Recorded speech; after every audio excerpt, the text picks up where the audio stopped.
Ladies and gentlemen, it's your boy Dark back with a fresh haircut. Oh man, great to see everybody. So let's go through and let's see not only who's here, but who was first this evening. Okay, so we got BV Luminous here first. Look at that, BV Luminous. You know how it goes. You were here first. So you really don't win anything except a crisp thumbs up. Key ASC, Safeline Live, Toy Town Inc. We got I Want to Ride up in here. What's up, brother? Flying Rich, good to see you, my friend. Flying Rich hits with the BRB. PWEDC is actually a common thing. If you Google it, tons of cases of PWEDC. Very true, very true. But now for the first 7 to 10 minutes, let's talk about what you guys had for dinner instead of PWEDC. We'll come back to that. Also, a quick note, the PWEDC is an active code on JSD Supply. We'll also come back to that. Detective Jan Kimball, what's up, brother? Dang, y'all were busy. Sport Brand, good to see you, man. Robert Ribbit Harrison, Chenamemba, OP, UAV, what up? MC, English is more likely otter. Not sure what that means, but welcome. Who else we got up in here? Joe Morris, what's up, man? Good to see you. Too many choices. DLD After Dark, where you at? All right. Sorry, just making sure I don't miss anyone. Chocolat, Oreo cookies, steak, pasta, meatballs, macaroni and cheese, recipe. Oh man, that's great. Double X, what up? What up? Homemade ham and bean soup with wild ramps, carrot, and celery. FDSS, good to see you. The Potato. Slim223, what up? Andy Lipsco, P38 Wilbur. Tex Bullington says, what up? What up? What up? Jeff Cron, Chinamemba. Skip Green, he says, I ate PWEDC. Oh, that's great. Ooh, any thoughts on the world of 3D printed dinner? Excellent. I've been working on a 3D printed McFlurry machine, but I don't think I'm going to be able to pull it off. Martin Kaminsky, what's up, brother? Welcome, welcome. Swamp Dog Armory, what's up, brother? Swampy, I know I got to reconnect with you, man. PWDC is the last option in my opinion, bro. Trust me, it's the last option for all of us. And lastly, CNT Designs and Arms with the sign. He made the sign. I don't have a place for the big one right now, brother, but trust me, it's coming up. So tonight, I tell Gert Chop I'm here. I don't know if Gurchop is here from our last one. If he is, I'd love to have him. He's welcome. But come on, you gotta be kind. That's literally rule number one. It's the only rule. I say it's rule number one, but it's the only rule. Yeah. So great to see y'all. Let's go ahead and get it popping. So I want to introduce our guest this evening. Our guest I was actually introduced to through Flying Rich.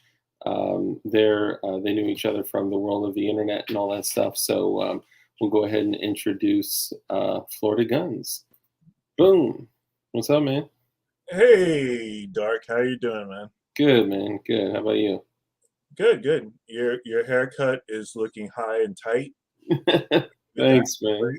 Looking good. Looking tight. Appreciate that. Dude, I let it go for like months. Okay, and I'm the guy that gets haircut like every week or two, and I let it go because so I got COVID back in like December January timeframe, Okay. and a couple months later, like I had it bad. I was out like in bed for like 3 weeks, and for some reason, like a couple months later, my hair just started falling out like crazy. And apparently, it's like sometimes it can be a symptom from COVID. Kickaboogan boy, what's up, brother? Um, and I just started losing hair like a mofo. So I called my barber and I was like, dude, I'm about to shave my whole head. And he was like, no, don't shave it. Stop. Don't shave it. Don't wash it. Don't. He like told me what to do. And then like 2 months later, my hair is back and I'm like good again. So this is my first cut in like shit, like 4 5 months, man. Hey, that's better than male pattern baldness, I'll tell you that much. Yeah, right. I was expecting to see like a bunch of like patches everywhere, like but it's good. It's good. Well, Send child support DLD. Mr. Ben Dover. Thank you for that. I appreciate the reminder. I'll make sure I get that in the mail. Um, yeah, so Florida Guns, you had mentioned that you were looking at starting a channel and all that, and we kind of met on like an open stream. But true. tell everyone kind of who you are, what you do, where they can find you, and all that. I have a YouTube channel, Florida Guns, but I really haven't done anything with it in the past few years. But lately, I've been thinking, I have a lot of knowledge in the world of guns. I have a lot of friends in the world of guns, Hmm. class 3 stuff, reloading stuff, contacts with manufacturers, stuff like that that I feel could be helpful to the community. Yeah. So, recently I've been dipping my toes into the whole thing, and I'm probably going to start making some videos soon Hell because yeah. I have access to some firearms that really nobody else does. They may not be mine, but I have friends that have them, and I shoot them all the time. So why not make videos and show them to the people? Hell yeah. You're allowed to do, YouTube flexes. You're allowed to flex with someone else's guns. That's totally fine.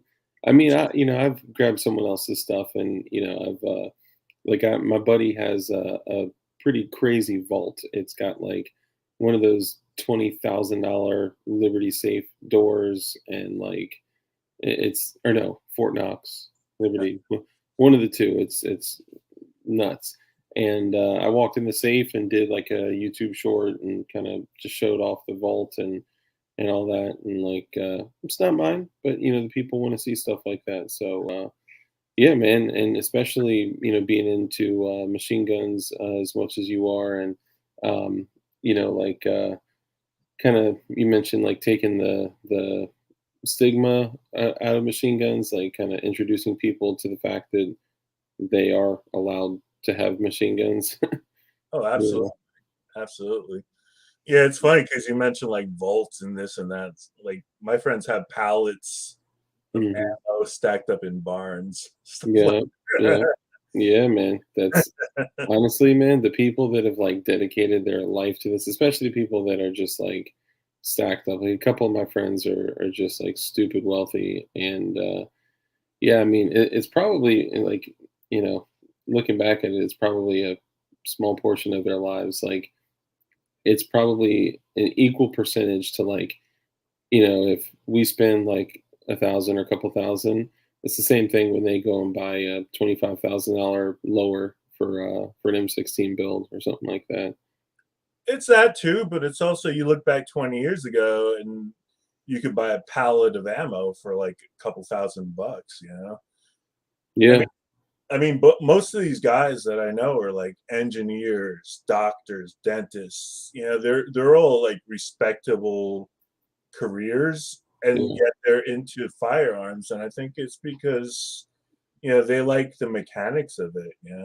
And yeah, obviously they're pro 2A and they carry pistols and stuff like that. But hmm, it's just it's our right to have the firearms, so why not have them? And a lot of them got into it long before I did, and yeah, and they have respectable collections because of that. yeah.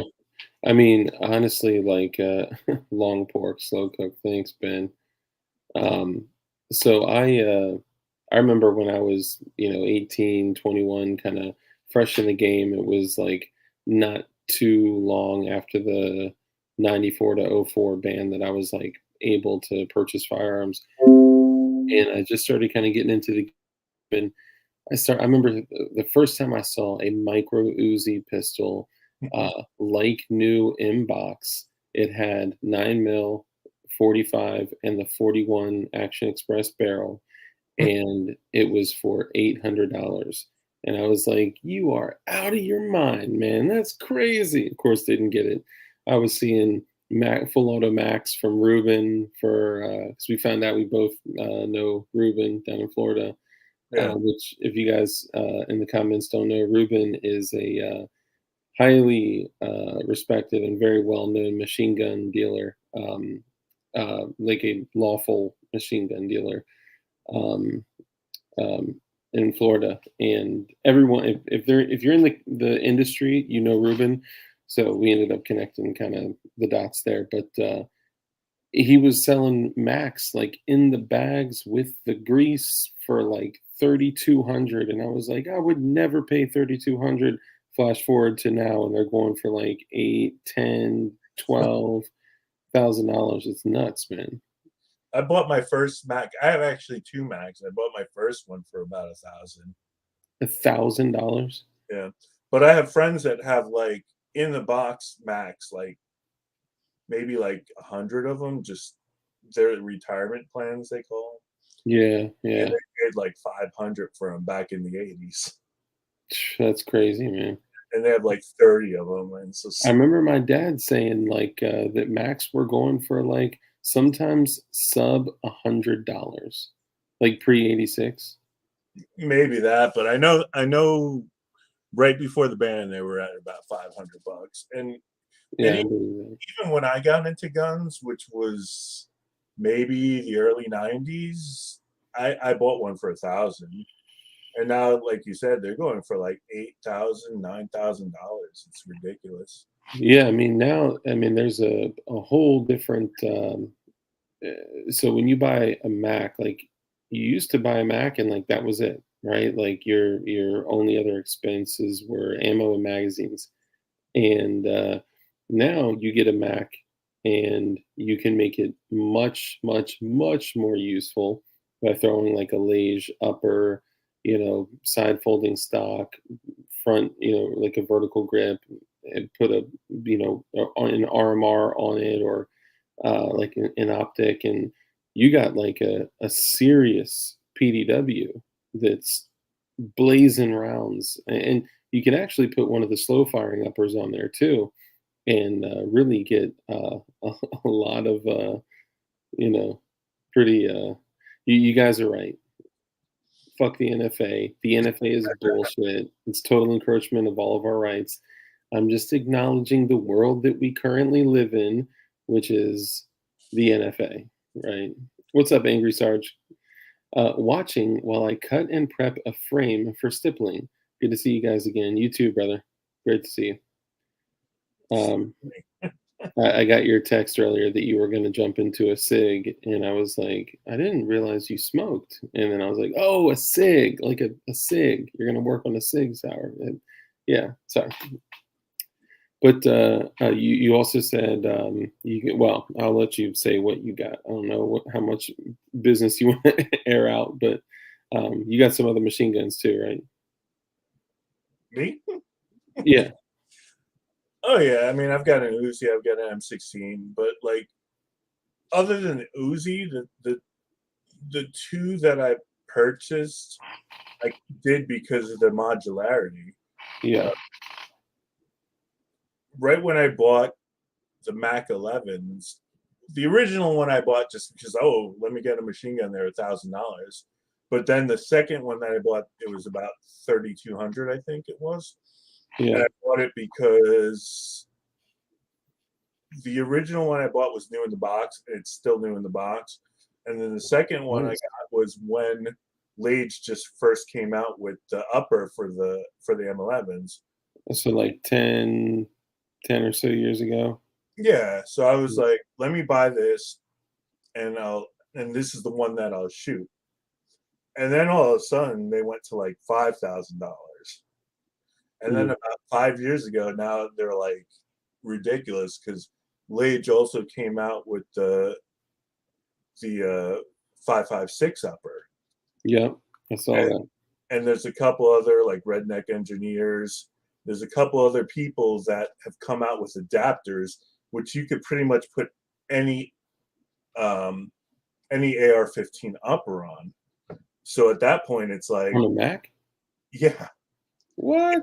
I think his name is Redneck Engineer, and there's one other guy, and they came up with some adapters where you can just take the M11 lower and put the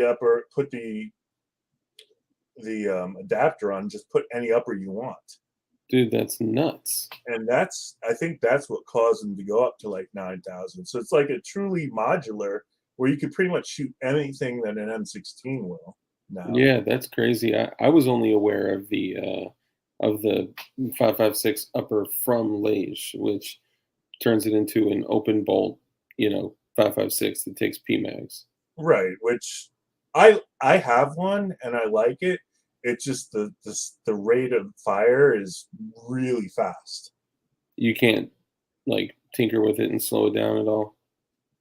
I mean, you can put a heavier buffer in, but it's still fast. Damn. It, Yeah. it's ridiculous. You're basically at the price of ammo. Even if you're reloading, you're blowing through ammo like crazy. Yeah, yeah. I mean, that's what it's funny. Like anybody that just doesn't want to spend the money is always like, man, I would get a machine gun, but the price of ammo is just crazy. And look, I get it, but like the price of ammo is one thing, but like, bro, I mean, you're talking about double. Like if you wanted to get an MP5, you're looking at 40 stacks, like 40 grand, man. It's crazy. I Yeah, mean, honestly, if what's that? it's not getting any cheaper. I know. It's there's still like 2 or 3 months of forgot what it's called. Basically, there's like 2 or 3 months left that the government amnesty that the government took that they are supposed to come back and give amnesty to register to open up the registry for to form one new machine guns and damn well they're never going to open that shit back up. They're No, never going to, take. I see we have another Floridian on the panel. We do. Corn Pop, good to see you. And we got a few Floridians up in here. free Um, state of Florida. hell yeah, man. But I mean, honestly, if anyone is to go out and get like one machine gun, hands down, the M16. You cannot go wrong. Like the M16 lower, you can do anything you want to. Like you guys know, like a lot of us build them that we're pretty heavily in the building community, and we got 3D. Like you're a 3D printer as well, Yep. so we're in a 3D printing. We're in a building from 80s. We're in a building. Some guys are building from the 0% receivers with a Ghost Gunner. Um, actually, we were supposed to have Cody Wilson on the other day, but he ended up having to reschedule. Which, by the way, for everybody in chat, he did respond back and said, "Dude, I totally fell asleep and missed the live, but we're going to bring him back on. It just won't be with Jordan with JSD and Cody, but we'll bring him back on. We'll reschedule that. But yeah, so." How are you currently running your M16 now? I'm running it with an 11-inch barrel. I've got a Gemtech HVT suppressor on it, Nice. which is actually a 308 can. Yeah. Honestly, like most of my cans for rifle are 308, I'm the same way. and you can use them on 5.56 as well. I do have a dedicated titanium home built for Form 1 can, Oh yeah. and it's a radial design, kind of like the OSS suppressors. Nice. And it's very quiet, but it's not QD yet. I need to find a titanium adapter because I want to keep it light. But Yeah. usually I'll run it with my Gemtech, and Nice. I almost bought one of the HVTs, and then they came out with the Sandstorm. You remember the Gemtech Sandstorm? It was like the HVT, but in titanium, and it was like 9 ounces. Like it was like nothing. It was a 308 can, yeah, and The only problem is you dump a mag through that and that shit starts turning orange. Titanium is not temperature friendly. What's up, Bacon? Good to see you, brother. Yeah, so I'm the same way though. So I have the AAC SDN6 suppressor, and I run that on almost all my rifles. Here, let me put my. Yeah, we like me and my friends, we got a deal on the HVTs, so we got them for like $400. So Nice. yeah, it was like a closeout, like when they stopped making them. So we each bought like two of them. Like we They're got a deal on them. Like I said, they're great cans. yeah, some of my friends just get these deals like right before this whole crazy COVID stuff, like during the summer of 2019, we Hmm. bought like a pallet of primers. Yeah, Yeah, yeah, and we got them for like dirt cheap. And now, these primers we spent like $15 for like 1,000, and now it's going for like or for like 5,000, and now it's going for like I don't know, like 10 times the price. It's ridiculous for 1,000 yeah.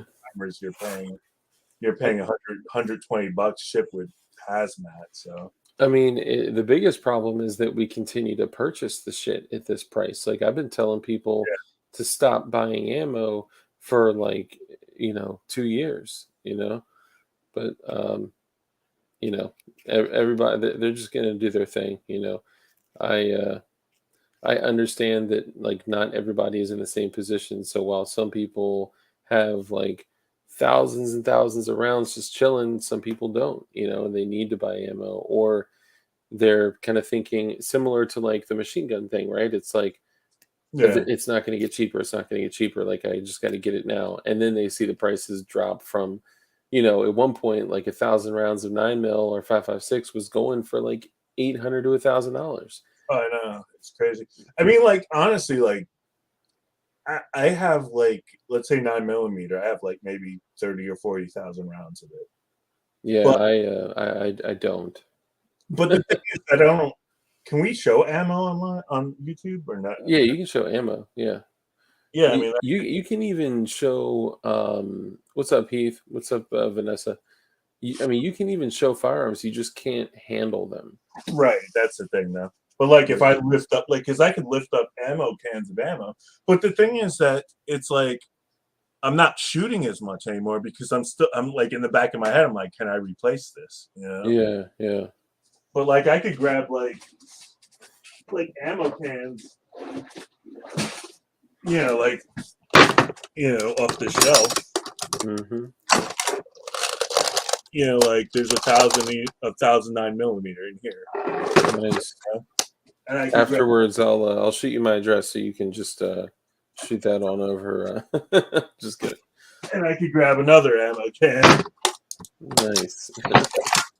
and it's another 1,000 rounds, and Oh yeah. I can keep going. Yeah, You're gonna run out of space here pretty soon. it's like, I mean, it's not like trying to flex ammo, but when you're in the machine gun shooting thing and you're used to dumping 1,000 rounds all the time, before this COVID shit started, that's what you would do. You would just, it's like, and honestly, like I would go to the range with my friends, and my friends would come, and we'd all have ammo and stuff. And it's like you're just handing your gun to your friend because it's like the thing to do. Yeah. You're not even thinking, oh, this is, ammo costs this much. It's because it's a fun thing to do. It's something Yeah. that you're with your friends, and everybody's just like, shoot my gun. And it's not like they're asking you're asking them to shoot your guns just because you're like, Yeah, exactly. my gun. This is like my little project, and you want to share it with your friends. See, and that's how I am. Like when I go to the range, like if I'm not going to like an outdoor place where I'm solo, just running, drills, which I don't really have a lot of spaces like that open to me anymore, unfortunately. But if I'm going to a public range and I see someone kind of looking, like giving me the old eye, like, what you got over there? I'll start talking to them, and I'll be like, hey, you want to shoot it? There you go. Here's a loaded mag. Go ahead, run it right around. And they're like, really? Like, you sure? Like, and then afterwards they're like, come shoot mine, shoot mine, shoot mine. I'm like, oh, it's cool, man. It's cool. It's it's what we do. Rule number one: be kind, guys. Remember. And also, you know what? It's like when you see new shooters at the range, like Hmm. I shoot at a private range, Hmm. and like everybody knows everybody, so it's like if you get a new toy, it's like you just want all your friends to get in on it, Yeah, yeah, because it's fun, and they're all my friends are like I said, financial guys, mechanically inclined guys, and there are a lot of SOTs there too, and yeah. they all like appreciate the mechanics of things. So it's like a bunch of little boys with Legos. Oh, for sure. But Like the high point that you printed and built. Oh my God. Like if I've ever seen this, so guys, I'm gonna try to get Florida Guns to submit this for the roast for PD Rouse, man, and it's got to be like a high quality picture. If you just throw it on the bed and take a picture, it's gonna suck. But if you do it like with a dope background, with some props, some bright white light, and take a really good picture, bro, I swear you will. It's highly likely you'll at least be nominated in the final four, if not take a trophy home for that thing, guys. This is the most cursed high point I've ever seen in my life. It is beautiful. I built it to be that.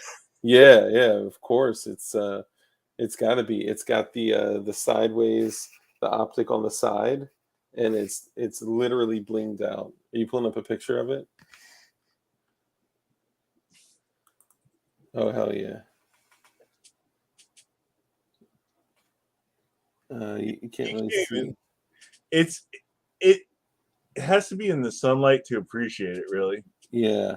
There you go. Try to hold it there for a sec. because you can So see the $100 bill grips, really.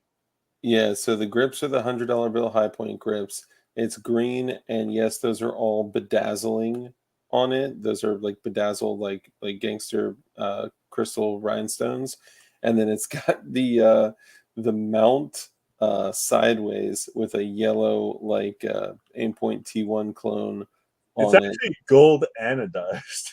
Oh, it's gold anodized. Yeah, Wow, that's totally gangster. And and then it's that's got 45. bedazzling. It's not a 9 millimeter; it's a 45. Oh, okay, okay. Which is even harder to find those but the $100 bill grips for. For the 45. Yeah, Yeah, that's crazy. True get. Yeah. What's up, Jay the Shooter? What's up, brother? Good to see you, man. I'll tell you what, Jay the Shooter, he's an SOT, and he appreciates he may not appreciate that high point, but uh Jay the Shooter, he just busted out some pre-86. Now this was backstage prior to us coming on together.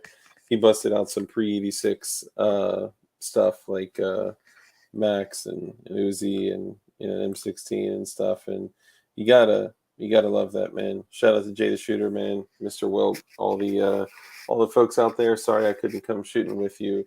I didn't realize you were having like a whole YouTuber shooting day, but it was Easter weekend. I had family here and shit, man. I just couldn't work it out, but I just bought two high points. Hell yeah, man! Dual wielding high points. Hell yeah. Dude, we should get somebody like HCM holsters to make you like a thigh rig for that high point. So you can literally rock that shit. I have a friend that makes holsters, and I was considering it Dude, because it is so bad that. But like, it's funny because a lot of my friends have like like stuff like this. hold on, let me see. MP5 SD and are those two MP5 SDs? Well, one is integrally suppressed with the 3 round burst pack. Nice. Yeah, and this guy took a picture of that high point and sent it out to all his friends that are SOTs because he's Hell an yeah. SOT. Oh yeah, dude, that's awesome. It's just such a great gun. Yeah, man, that's awesome. What's up, Mike McClune? Good to see you, man. All you guys, great to have you all here. Oh, that's right. They did. They made one for Grand Thumb. So get this. So HCM holsters, which is going through some rebranding, so y'all may see. Oh, there you go. Hold on one second. You see it a little bit better. Still a little pixely, but Yeah, I even made a little bling 45 bullet for it, but you can't really tell. nice. That is gangster. It's ridiculous because when it's in the sun, it like blinds you. Oh yeah, dude. Those bedazzling stones, no joke. Yeah, so Angry Sarge with HCM holsters, which I'm not going to drop their up and coming new branding. I'll let them do that. But they made, oh, Jay the Shooter, you got to get with Angry Sarge, man. He could make like a crazy sick custom holster for your full auto FN57 or like a full auto Glock with a, but like their Kydex work is crazy. Like Some I, FN57 yeah, or yeah, so they converted a 5.7 to, have you ever seen on YouTube the full auto Desert Eagle with the vertical grip? yeah, I've seen that So thing. that's him. That's his he was Wait, the one that he's got a converted that. 5.7 pistol, not a P90. Bingo. So they converted a full auto Desert Eagle to, or they converted a Desert Eagle to full auto. Right, I And see. then because that wasn't enough, Tech Money, what's up, brother? Because that wasn't enough, um, they converted an FN 57 pistol to full auto. It's nuts, man. If you look it up and you just see how flat it shoots and how it just doesn't even move, it's crazy, man. It's nuts. But before I forget, so Angry Sarge with HCM holsters, they did make a an actual like duty level holster that it could like is compatible with Safariland fire rigs and shit like that for a yeet cannon for a high point, and it is a level 2 retention high point, like over it's crazy. Oh, me and Sarge go way back. Okay, that's what's up, man. Nice, man. Yeah, I'm happy to hear that, man. Yeah, y'all. I should know y'all are good peoples, man. But just to have Jay the Shooter in my stream, man, is a blessing. So thank you for being here. Um, but yeah, so when I met you last, you were obviously gun enthusiast, and all about the cause. 3D printing, shooting, machine guns, just building in general. But we also talked about something else. I this is a topic that is a sensitive topic, and something that you went through, and I mean, it impacted your life in a huge way. Um, but I did say to bring value to the community, I wanted to share a story with them about somebody who went through a self-defense situation and lived to tell about it. And yeah, I think it'd be really valuable for people to kind of hear your story and discuss kind of what we can learn from it. Yeah, when we first met on Flying Rich's channel, Hmm. I think you were talking about people that were going through stuff, and I was just freeloading on the channel that night, and I'm glad you were. I'm glad you were. and about 20 years ago, I mean, this is turn of the century, I think like 2001 or so. Hmm. I um I was in a situation where I was a gun enthusiast, but more a gun enthusiast because my friends were gun enthusiasts. So I had a gun, and I had just gotten my carry permit down here in Florida, and at that point I was like, oh, I'm gonna carry a gun because I can, and I was Hmm. shooting and going to the range, mostly indoor ranges, but with my friends, and they were teaching me, and I learned and stuff.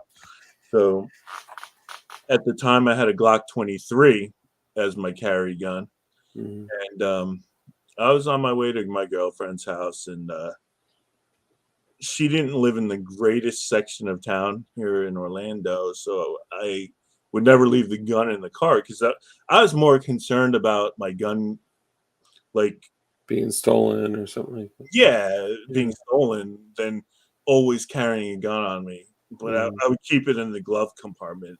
I had a carry permit, but I never really carried like I do today. Mhm. And so I talked to her like 15 minutes earlier, and she was like, "Yeah, I'm gonna go get the mail and stuff." So I headed over. I only lived like 10 minutes away. So I headed over. I parked my car. I went inside or got out of the car, tucked the gun. I had it in a holster, like all Mhm. the time, in the glove compartment. And so I tucked it inside my waistband, and I went and I actually had the key to her place, and I put the key in, I opened the door, and this is what we talked about last time. Like, I think it was like getting punched in the face or something like that, that brought it on. But that caused me to explain that. But Mhm. as soon as I opened the door, there was a flash and stars. That's right. We were talking about times we had been punched, and I was like, I've never been knocked out, but I've gotten the flash where Yeah. it kind of like, and that's right. That's a damn good memory, man. So when And you walked in the door, the first thing you got hit with was you just got the flash, like you got hit. I didn't walk in the door. I was at the door. I opened the door, and it was a flash. And the first thing I remember, next thing I remember was just my whole chin just being warm, like warm liquid coming down. And that's what I remembered. And like I saw a guy there in front of me, and he had just hit me with a wine bottle. I saw it in his hand. I took a few steps back, and my first instinct was to grab the gun, Mhm. and I pulled it back and just shot like 3 times, boom, boom, boom, and he went down. And there was another guy behind him, and I did the same, and he went down.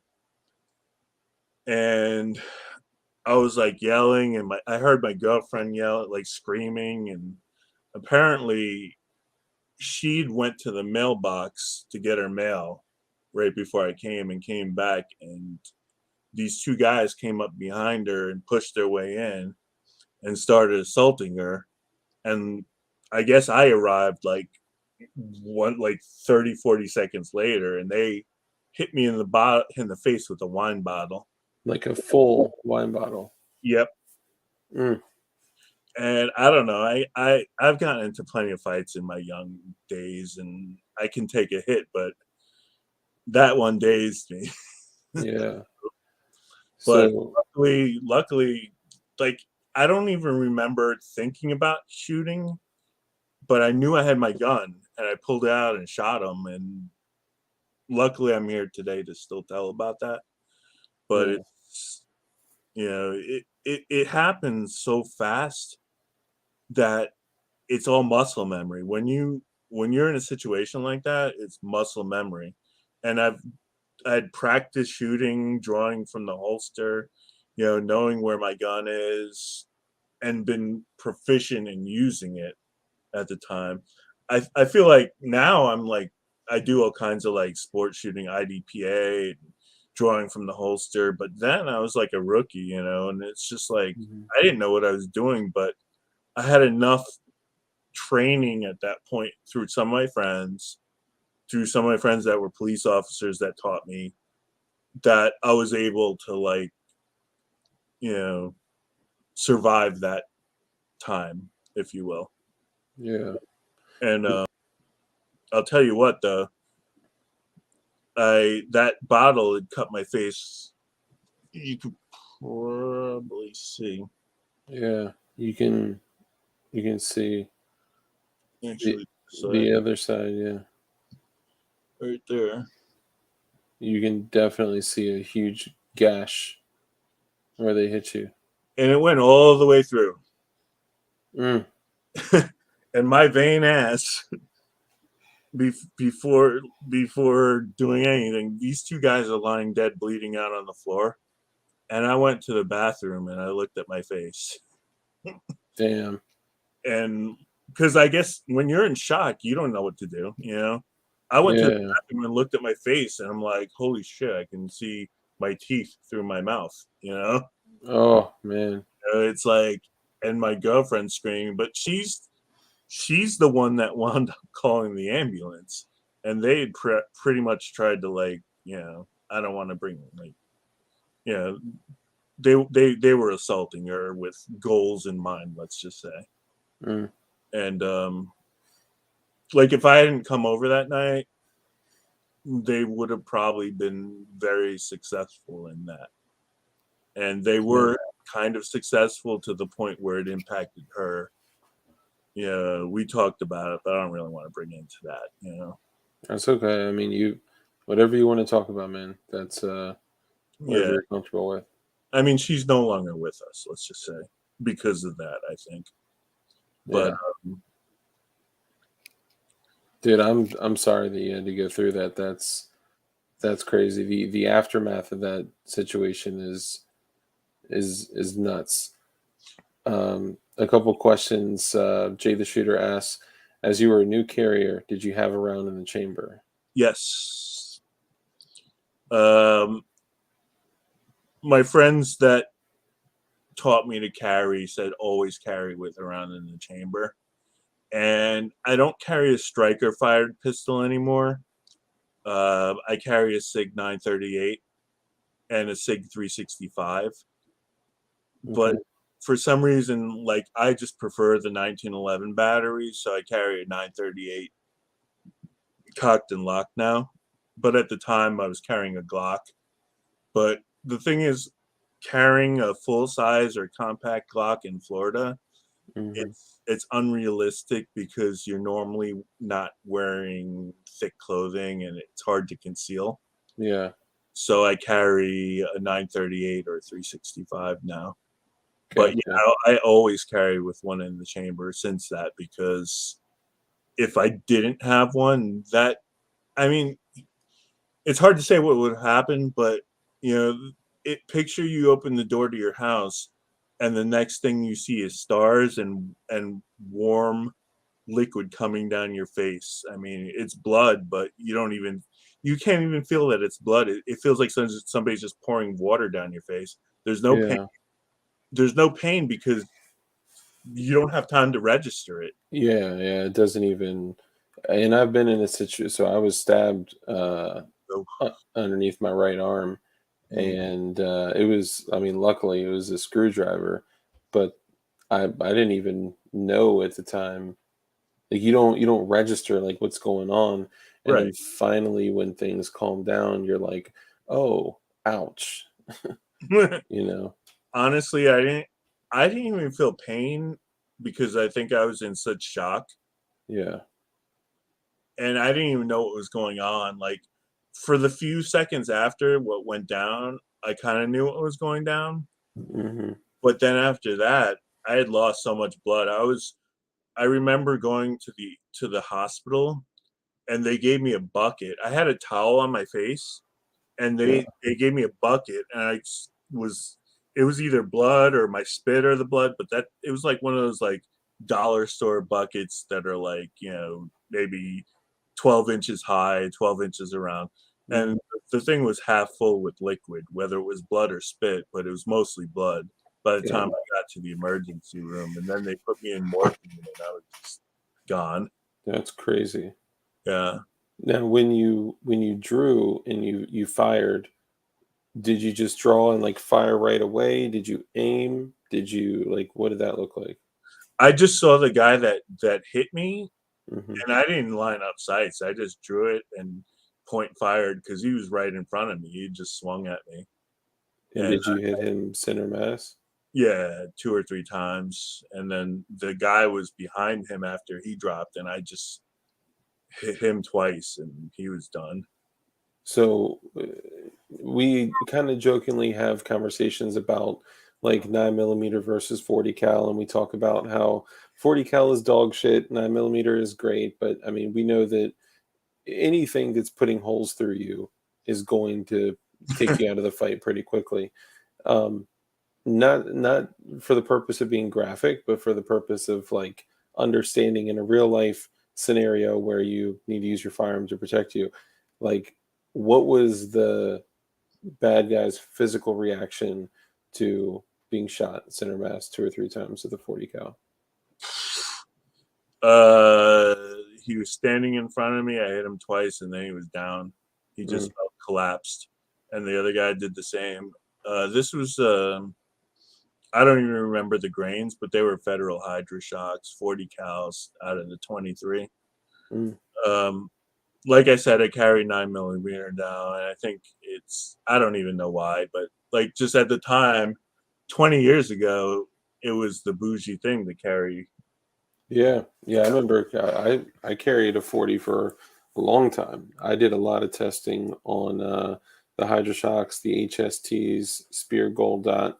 I would fire them into water and then retrieve the bullets. And man, HSTs, Mm. holy shit, like they would just look like these huge lead flowers. Like they were just crazy. And the Hydroshocks were pretty crazy too. Um, And honestly, like people say, like, oh, the different, 40 is hard to control. If you have adrenaline pumping through you, you don't even feel the recoil. Let me tell you that. Yeah, yeah, Like if I'm shooting at the range and there's birds chirping and the sun's shining and I'm shooting at 40 or 9, yeah, I can feel the difference in the recoil. But honestly, like on that night, I didn't. You could have put a Desert Eagle in my hand and I would have pulled the trigger, and there's no difference. yeah. Maybe I'm a bigger guy and stuff, but yeah. So, real question, and it's funny because I was actually thinking this, like how, and I guess Corn Pop, I'll get to your question in a second. So how long did you stick around? Did you try to converse with them or your at the time girlfriend? Like, did With you like stand over them like, what the fuck were you thinking? You know, or like, like what happened? no, they were dead. So Literally, like, they just like down and then they bled out and yeah, I dropped them and I could hear them breathing for about 30 seconds, but I ran to my girlfriend and she was freaking out, looking at my face, saying that we need to get to the hospital. She called the hospital. And I remember they loaded me into the hospital and I was like, I didn't even think it was that bad. And I'm like, here's the keys to my car. So she drove at the time I had a Boxster. So she drove that to the hospital and followed the ambulance. And then we went in and um, they looked at my face and they're like, we need to get the plastic surgeon in. And they hooked up morphine to me. And I don't even remember feeling pain, maybe because that's morphine, but they, it'll do it. yeah. But the next thing I know, I remember waking up the next morning and my face hurt, and I woke up and my face was basically padded up, with stitches, and I couldn't see my face, and it was swollen. And we went back to her apartment because I didn't want to tell my parents or my friends what happened. And went back Mhm. to her place, and actually some police officers came over in the afternoon and came in and they were like, yeah, we've never seen so much blood in a place so far as we did here, because it was Yeah. really ridiculous between my blood and their blood, and it was just a nasty, just something you never want to go through. But I remember you saying like the police don't usually come to like because a situation like a scene with that much blood, the police don't usually respond to first because the person usually doesn't live. Like the fact that you lived, yeah, yeah, that's why the police were there first, as opposed to like you know, the fact that you lived and you were leaking that much is crazy. oh, it was Uh, ridiculous. It was literally. like I didn't think that you could. I was thinking like I'm gonna die because it's like I felt physically fine, but I was Hmm. literally like with a towel against my face and just still like draining blood because it went like right through my face. Like literally there was like 3 inches gash in my face from the wine bottle hitting it, That's uh, crazy. and it was just like I could feel my heart beating, and when my heart would beat, it like just And more squirt blood blood out. in my face, you know. Oh, damn. So yeah, So that. this may be a stupid question. Do you think they were trying to kill you, I or don't that know they what would have? they do. I think they were trying to sexually assault my girlfriend, and when I came to the door, I think they were just trying to beat the crap out of me, or I don't know.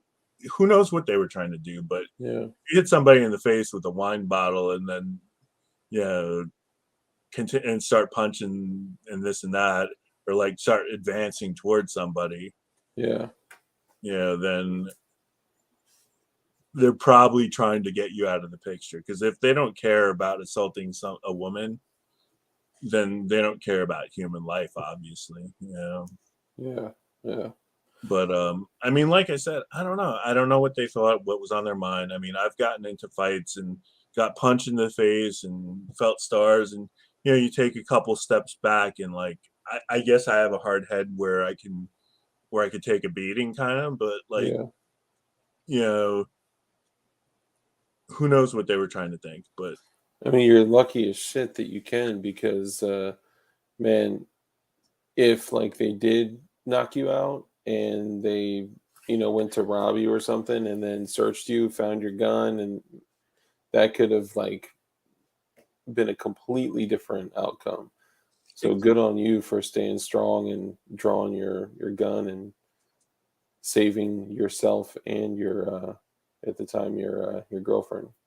yeah, I mean, you can never know how things are going to turn out, but you can give yourself an advantage, I guess.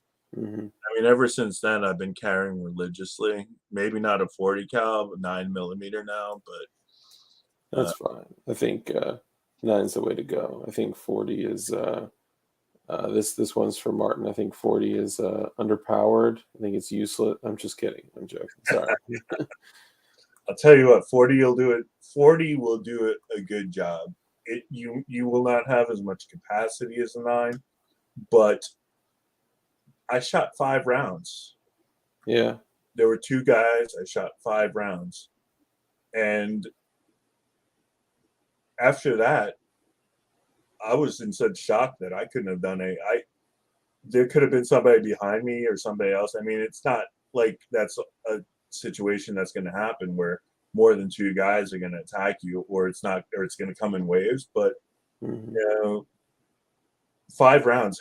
The Glock held 20, 13. 13 rounds on the 23, and Hmm. I had an extra mag in my pocket, but like all it needed was 5 rounds. Yeah. That's So, crazy. and And if you're in a shootout situation, you have the option to retreat pretty much, man. If yeah. you're going past, because anything that's going to happen, I kind of feel it's going to happen in a few seconds, unless you're like a police officer or something. Yeah, yeah. No, I agree. I agree. I do carry an extra mag, but it's more so for like if my primary mag shits the bed or something like that. Like if it goes down. Um, eh, so this has come up in another situation where a friend of mine had to protect himself and friends that he had over. He shot a dude in the sternum with a 9 millimeter, and I mean he dropped like a sack of shit. Like, and just for anyone that's listening, like that, I'm not glorifying this, like with what happened with Florida guns. I'm not glorifying with what I'm talking about with what happened with my friend, but we have to like realize like the degree of evil that these people were like the evil that these men were at least at the time involved in was disgusting. And when an individual involves themselves in a level of evil like that, they forfeit their right to live. I'm not saying that they necessarily deserve to die, but they forfeit their right to live. And if somebody feels as if they need to protect themselves from death or grievous bodily harm or whatever it may be, and I would say getting your face opened up and a vagina installed on your cheek, I would say that's grievous bodily harm. But in the situation where my buddy, Dig the scars now. what's that? Chicks dig the scar, actually. No, right? That's I heard that chicks dig scars. Um, in my friend's situation where he shot the one dude literally right in the sternum with a 9 millimeter, he dropped right away. Mm. And the kind of creepy thing, and the reason I ask is he shot the other guy that was fleeing, shot him in the back twice with a 22 Magnum. There's kind of more to the story as far as like why that happened like that, why there was two guns, but he shot the guy as he was fleeing twice in the back with a 22 Magnum. The guy ended up in critical condition for weeks from the two 22 Magnum rounds from a NAA little single action revolver. He Oh, wow. went click, pop, and he caught him both times. And the other guy, he hit him with a 9 mil, did die. And when they came back in the room, he was laying on the ground, like talking and breathing and stuff. And he shit himself and pissed himself and that kind of stuff. And that's why I was asking, like, kind of what happened, like how did they react? Because I think we have this like this idea of like what happens, like those that carry a gun for self-defense. A lot of people think that we time so often like our draw the first shot, draw the first shot, draw the first shot, when you may need to dump 3, 5, 10, 15 rounds. Like you never know what is going to stop a person. Obviously critical hits, like shot placement is so important. If you ended up catching them in their arms or just in the gut, as opposed to now a shot to the gut will certainly take the fight out of a man intent on doing harm. But those central nervous system shots, like the sternum through the heart and lungs, and like those are the like fight stopping shots. And we have this kind of idea that when I draw and first shot, that's going to stop the fight, and that may not be the case for each situation. You have to, in a very stressful situation, like evaluate and fire. Like, how did you even do that? How did you know to evaluate? Was it just, could you even tell in all that stress, like when they were stopping, when they just dropped? Like, When the first guy dropped is when I saw the second guy. I didn't even see the second guy. mm, He had a knife on him, but I think like I don't know if he was attacking me or I mean I don't really want to talk about that because I mean it's 20 years ago though. The guy was I think I think it's happened so fast that he was running towards the door with the other guy. yeah, The first guy just dropped so fast that I saw the second guy and then I took two shots at him.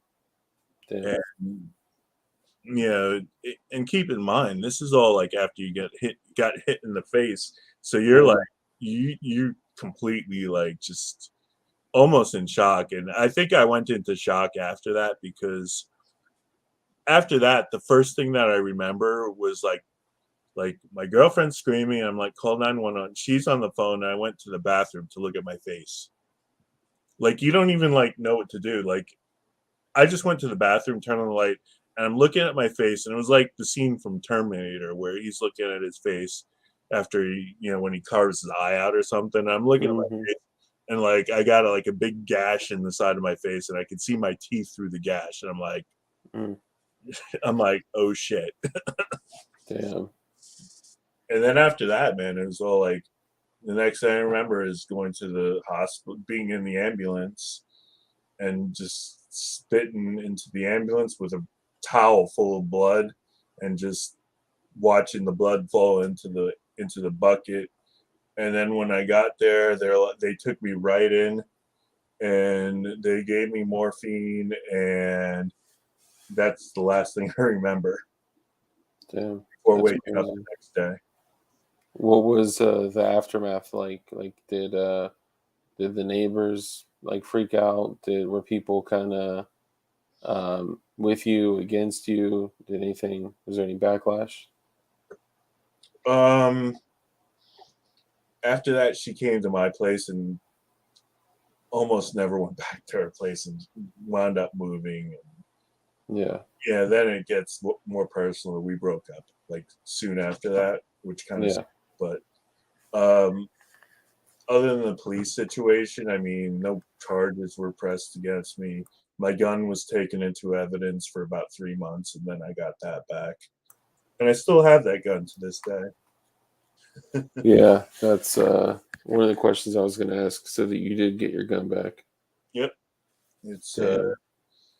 the second gun I ever bought. The first gun I ever bought was Smith and Wesson 686, and then the Glock 23 was the second one I ever bought, which was my carry gun, and it was for a little while, but I never carried it after that. I just have it still. Do you have like an eerie feeling when you grab that gun, or? No, I just converted it into something else. That's the gun that you saw that I put the switch on. That's Oh, really? so now Nice. so now it's like a full auto Full host. auto 9 mil, or? Yeah, I just don't carry it anymore. It's more of a fun gun. But Yeah, keep yeah, it though, just because I keep it. Yeah. yeah, for sure. I'm sure if you're like me, you keep everything. Yeah. But Yeah. honestly, like after that, I don't have any like for a couple years I thought like, oh, could I have done something different? Oh, could I have done this, that, blah, blah, blah. But now honestly, like I don't even think about it anymore. Like because the scar is almost gone. I see the scar, but it's like it's just a part of life now. It's just like Yeah. 10, 20 years, maybe about 10 years after, I just never even thought about it anymore. I don't think about the people. And honestly, it kind of sucks. I don't really think about the girl anymore. I'm not with her. She's not with us anymore. But you just move on and you get to be older and just you forget about stuff. But you don't forget about the lessons that from that day. You just forget about it's not as traumatizing to you. Yeah. It was a little bit of trauma, for the first few days, oh, what happened, but if you understand why you're carrying firearm, and you understand you know the responsibilities of carrying a firearm, and if you have to use your firearm, you understand why you have to use it, Yeah. then it's not as bad. Yeah. You Yeah. know, it's either them or me, or them or somebody that you love. Yeah. I So, mean, based on what you've described, I would say it was 100% a clean shoot. You know, um, they were like, it's a violent felony, and they were attacking you. I mean, shit. I'd say it's a clean shoot. You did what you had to do to protect yourself, and some people are asking, what was the demographic of the people that you shot? um, they were both Latin guys. I'm half Latin, so I'm not like saying whatever, but Yeah. it was kind of a Latin community. Um, Okay. but these guys weren't even from the community; they were just thugs. I mean, in Central Florida, we have thugs that come in all colors. Yeah, for sure. But these two guys were Latin. And it Yeah. sucks, and I'm a Latin guy. The last thing I want to do is shoot another Latin guy. But Yeah. Yeah, for there's sure. good and there's bad people in any ethnicity. So Yeah, I mean, I think that nobody that carries a gun actually has like a desire to shoot anyone. It's just that split second, that one thing that happens. If you can manage a way to get out of a situation, then great, more power to you. Sometimes all you have to do is turn another direction, slam on your brakes, run away, or maybe just draw and present, right? Maybe, I mean, who knows? Like, Yeah. uh, whatever you can do to avoid a situation, like, is great. But like, there was absolutely no way you could have avoided that. And if you did avoid that, then who knows what that at the time would have meant for the person that you were protecting. Yeah. Honestly, like I kind of feel this way about anybody that's trying to better themselves. You have guys that are into martial arts. You have guys that are into bodybuilding. You have guys that are into, competitive shooting and stuff like that. These are all people that, you know, could start a fight if they wanted to, but you never see guys that are like martial artists starting fights because they're disciplined. Hmm. You never see guys that are competitive shooters or that are really strong 2A guys starting fights. You never see Hmm. guys that are bodybuilders really starting fights. It's always like people that are like, just like you said, evil. Yeah, I mean, I think a big thing that comes along with any type of, like you said, whether it's fighting or carrying firearms or once you've made the decision to carry lethal means of protection, Mhm. you have the realization that anything any altercation can become a lethal altercation. So it kind of you kind of recheck, recalibrate your discipline. And one of my family members told me, um, kind of like the speak softly and carry a big stick kind of thing. He said, be disciplined and be meek. And, meek doesn't mean weak. Meek means like making the decision to, you know, hold back those skills and abilities, and, be kind, be humble, be, you know, just be a good person. And also, at the drop of a hat or the flip of a switch, be ready to, you know, take someone's life if you need to. Yeah. That's the heart of a warrior.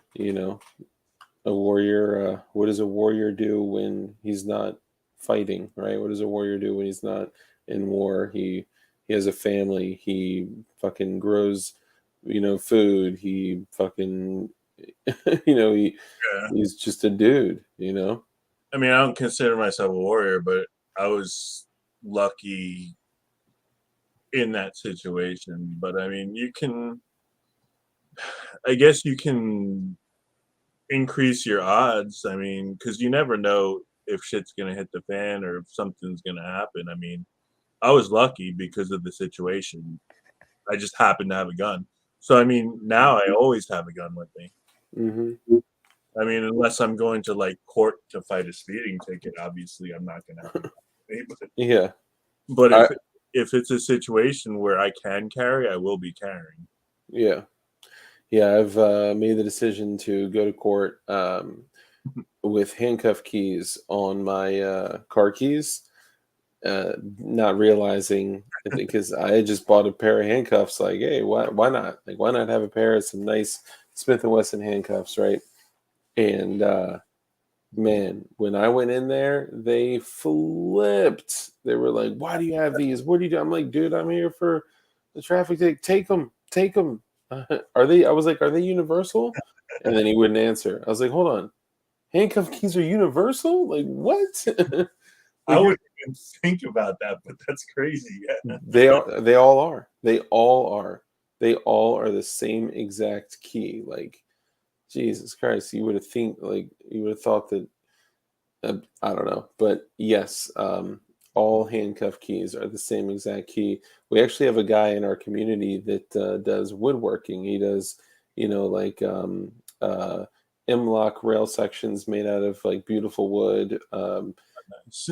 trigger guards for an AR-15 made out of wood, pistol grips made out of wood, crazy shit. Like being able to put wood all over your AR is sick. It's this guy named John Rice. He does an excellent job, Nice. and he also makes wooden handcuff keys with two holes in them where you can lash your bootlaces or shoelaces through them, tie a knot, and you can't even see it.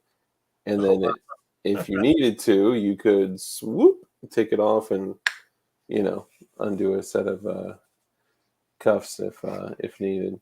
nice. Yeah, man. I But wouldn't have thought about that, but then again, how often I've only gotten arrested a couple times for just being in the wrong place at the wrong time, bar fights type stuff like that. But yeah, that was my younger days. yeah, I got a few notches under my belt as well. But Right. But it's you never know when that's gonna come. You could be in a bar with just some girl that and it's like some stupid idiot starts with you. But you know mm, what? You know, most of those happen, like I said, 20 years ago. yeah, I don't go out anymore because it's crazy. yeah, You can't carry a gun into a bar. So if you can't be safe, then it's like, you know what? Maybe I don't shouldn't be going to bars then. yeah, yeah. You really got to tailor kind of everything that you do and don't do to whatever new lifestyle it is. I've tailored everything that I carry to because of like past experiences, Mhm. right? Like I had a situation where I went to a party that I shouldn't have been to in a not so nice part of town, actually, where I grew up. And I had a dude pull a knife on me, a kitchen knife, that I missed. And I'm stupid for doing this. I missed another guy passing him a kitchen knife, but I saw the guy walk in the house, walk back out. Now that I'm like looking back on it, kind of hand like under his hoodie, and I should have realized like what was going down. But the dude, uh, the dude rushed me, and he wasn't like brandishing it to scare me. He Yeah. had that shit like he had it like tucked behind his forearm, and it was like let me get something a little bit more realistic here. Um, More realistic. a longer magazine. He had it like We tucked can't, behind we his. can't show we can't show knives, right? Yeah, you can show knives. So it wasn't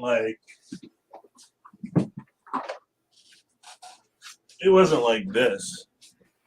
Oh, that's the cold steel. Well, Which this one is is that? a Bowie Raider Ontario knife. Oh, that's in Ontario. Yeah. Oh no shit, that looks exactly like one of the cold steels. Yeah, this one is better steel, but it's like Yeah, dude, that's a hell of a knife. this is crazy. Yeah, yeah, no, not that big. I mean, it was a literal kitchen knife, but it was like the chef's knife, the larger one, and he had it tucked behind his forearm, and I didn't even see at the time. I saw like a shine from behind his forearm. Yeah, I get sliced right here. Oh, dude, that's crazy. Okay, so crazy thing. So I don't know if you can see. You Yep. see right there. You can even see the holes where stitches were. That how'd that happen? Same thing where a guy was see right there. Yep, Someone hit me with a kitchen knife in a party. dude, that's crazy. This was actually a different situation. This one, let's see if I can get the light on there. Yeah, right there. Oh yeah. Yeah. And sometimes you can see the little circles where the stitches were, which is funny. This one, I was actually, well, it was an attempted robbery when I was walking back on the bike path where I grew up. But This dude didn't get a chance to cut me because, funny enough, and I know some people in the comments are going to give me some shit. I was very calm, very aware, and I was just trying to leave a party because all the drama was going off. And dude was flipping out in the parking lot with his shirt off, and he was like yanking on street signs, and he was saying he was going to kill me and all this. And I was, again, just trying to leave. And I had my one friend to the left of me, the dude's boy that was freaking out in the parking lot, saying he was going to kill me because we pushed him out of the party because he was like threatening to, kick my ass and fight all these people. So we were like, all right, you're leaving right now. And it was like, waited a half an hour, coast was clear, didn't see anyone out there. We're like, all right, let's get the fuck out of here. So we walk out.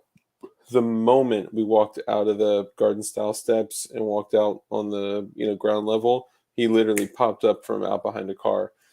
And I didn't realize that his boy that was like, I got him, I'll take care of him, sorry guys, like being like the mediator, had Yeah. gone back in the house and come out, and he went behind the car, and he, I'm guessing at that time, passed him the kitchen knife, and he came out from behind the car and just started trucking towards me fast. And all I saw was him like moving fast towards us with both of his hands down. And had there not have been all these street lights, I probably wouldn't have seen it. I saw this little shine, this little glimmer of steel behind his arm, and I was like, knife. And my boy didn't even know what was going on. I was just like, swoop, and I drew so fast. It was a Glock 23. It was a 40 caliber Glock 23 with HSTs. And I just started screaming at the top of my lungs, stop, stop, drop it, don't move, I'll shoot you in the fucking face, like, stop. He didn't stop. He kept coming. And I was like, stop, stop, stop. I was like, I will fucking shoot you. I will kill you right now. Like, I don't even know all the shit that I was yelling. I probably was yelling shit that didn't even make sense. Like, stop, you fucking banana. Like, the shit that you do, like, when you're freaking out, like, but I was still relatively calm, given the situation. And I was just aiming directly at like under his throat in the sternum area.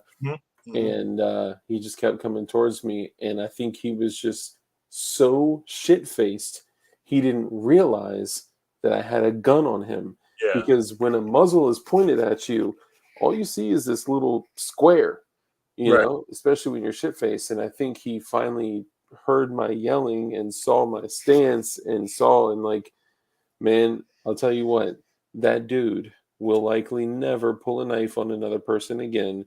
Nope. Because when he finally realized what the fuck was going on, this dude got within, I don't know, 15 feet of me, maybe 12 feet. And he finally realized what was going on, and he dropped the knife. He was like, oh my God, oh my God, oh my God. He literally got on his knees, put his hands behind his head like I was the police. Like, and I just walked up and I walked past him. On my way by, I, had the weapon like back towards my like upper like pectoral index kind of like retention, because then people were starting to come out of the apartment because they heard yelling and all this. And then I kicked the fuck out of the knife. And then I just started backing up, and I was like, do not fucking get up. If you get up, I'm going to assume you're going to get the knife, and I will fucking shoot you. And I got almost all the way to my car. And then all these people spill out. And what do you hear? He's got a gun. And it was like, oh my God. So proactively, I got my car. This dude, oh my God. Okay, so this is for the gun bros. Okay. So this dude runs up on me and literally gets like within 1 foot of me. And I was like, back the fuck up, back, because I don't know who's friendly at this point. I don't know who was his friends, like, whatever. And he got like within 1 foot of me, and I was like, back the fuck up. I was like, I literally have my gun in my hand. I had to draw my handgun on this dude. He drew a knife on me. He said he was going to kill me, like, whatever. I was like, I have my permit. Like, I'm allowed to carry a gun, like, whatever. Because, whatever. Back then I was like stupid, thought I was special because I was 21. And he's like, oh, bro, I got my permit too. What kind of gun is it?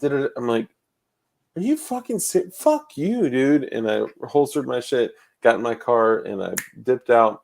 And then I went to the little shopping plaza next to the apartment complex because I knew at the movie theater there. What's up, Gerchop? Um, in At the movie theater where the like little shopping center was, there would always be police there, always, because kids there Fridays, Saturdays, Sundays, they would be fucking around. So there were always police there. So I knew that a call was going to go out that said there is a guy with a gun, right? And they got my car, probably my tag number at that point. So I went next, right outside the neighborhood to stop, and I saw police there. So I just, still had my gun holstered on me, and I walk up to the police officer and I was like, "Hey, friendly, friendly, friendly," because I didn't know if like the call had gone out with my description, clothes, car, and all that. And I was like, "Look, this dude just pulled a knife on me, and I had my permit to carry a concealed handgun. I had to draw my gun on him." He was like, "Did you shoot him?" And I was like, "Well, no." He's like, "Why didn't you shoot him?" I was like, "I didn't have to." He stopped. He was like, "Oh, I would have shot him." I was like, bro, so ruthless. And then nothing happened. He didn't take my name. He was like, "Thank you for carrying a gun." He was cool as shit. Yeah, most cops, like even like when I get pulled over, a lot of people are like, "Oh, don't volunteer that you have a gun." Here in Florida, I tell cops when I get pulled over that I have a gun, Yep. and they're like, "Where is it?" I'm like, "I'm concealed carrying it. It's in my waistband." They're like, "Okay, keep your hands on the steering wheel and whatever." And they're very cool about it. Yeah. They're like, as long as you don't reach for it, I don't give a shit. Yeah. I mean, like it's always good. And some people differ with that, but I am always straight up with cops. So, Yeah. that's Yeah. and like you were straight up with the cops, and I think that's the best way to be, Yeah. rather than being confrontational or trying to hide it. Because most, at least here in Florida, most cops that I run into are gun guys, Yeah. or into firearms. So, Yeah. I but mean, dude, like, honestly, like, cops get a lot of shit, man. I'm not anti law enforcement at all. I know a lot of people are, and you're what's up, 3D Arms? Good to see you, brother. Um, I think they're just dudes, and most of them are just military dudes. You know, Military Leo, like whatever. They're just dudes, and like I don't know if you saw that sheriff. I forgot out of what city and state he was in, but he was talking. He was doing a press report, and he was like talking about a career criminal, and he was like, here we got a frequent flyer. We put this guy in prison for 6.5 years for home invasions, and one of those homeowners had fired a shot at him. Didn't hit him, but they fired a shot at him. And I just want to say that we encourage anybody that deals with a home invader like this to fire a shot at him. Now, we don't know which of the homes that he invaded fired at him. So, what I want to say is if the homeowner that fired a shot at him will come out and introduce themselves, not only will you not be in trouble, but we will offer you a free course for self-defense, like gunfighting course. So next time that you need to shoot, you don't miss nice. because it saves the taxpayers money if you don't miss. I was like, damn. It sounds like our one of our sheriffs in Central Florida, Grady Judge. He's Mm, uh, he's like basically always coming out that the citizens of his county don't riot. Like in 2019, he's like, don't riot in our county because our county is fully armed. So yeah, yeah. but yeah. That's crazy. Sheriff Grady, yeah, somebody else mentioned it. Yeah. The sheriff was offering free classes. Oh, was that Sheriff Grady? Was it? I don't know. That's the guy. Oh, no shit. They're saying that's the dude. Yeah, he's a well-liked sheriff down here. Oh, he's saying this was a Panhandle sheriff. Okay, different. Still Florida. Yeah, still Florida represent. Yeah, yeah, it's crazy, man. This the cut on the hand was a different situation. I was unarmed. I did have a pocket knife on me, but there was when I was growing up, man. There was a bunch of like there's a bike path that connects like 4 cities, and it's crazy. It is just a black path with 2 lanes, and people are just on it all day, all day, all day. It's big enough that you can fit like a car on it, but you would take up both lanes. Like you got golf carts, you got motorbikes, you got bikes, joggers, like people up and down there all the time. And we would play back there as kids all the time. But as I was growing up, like that was a quick way to get to a different place. Like it cut through everything. You didn't have to like run around or whatever. And there was a lot of like sexual assaults. There were a lot of like jumpings, muggings, robberies at night, obviously mostly. And there were like a bunch of times that like remains were found like buried out there. But aside from that, it was a pretty good place. Um, and this Spanish dude, we in Virginia, we had a huge just tidal wave of Hispanic folks coming over, and I support that. Like it's anyone that comes over legally, like I'm totally down for that shit. No, I agree. I mean, like I said, I'm Latin. Yeah, I'm half. I'm a quarter Scotch, a quarter Italian, half Costa Rican. Typical New York City blend. And damn. um, so I see what's going on. I mean, like, but the way that shit's going down in Texas right now, I disagree with 100%.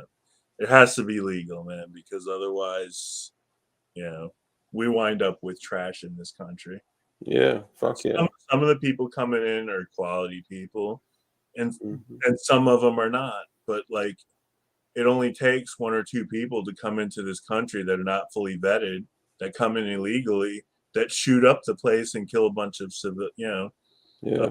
bunch of people. Man, you can't let everybody in without vetting them. Like, unfortunately, I mean, I don't know how political you get on this stream, but Dude, we've gone to some dark fucking places on the stream. being a you know half Latin American, you know, we need to be careful about who we let in, and a lot of the people that Biden wants to let in are not people we want here. Yeah.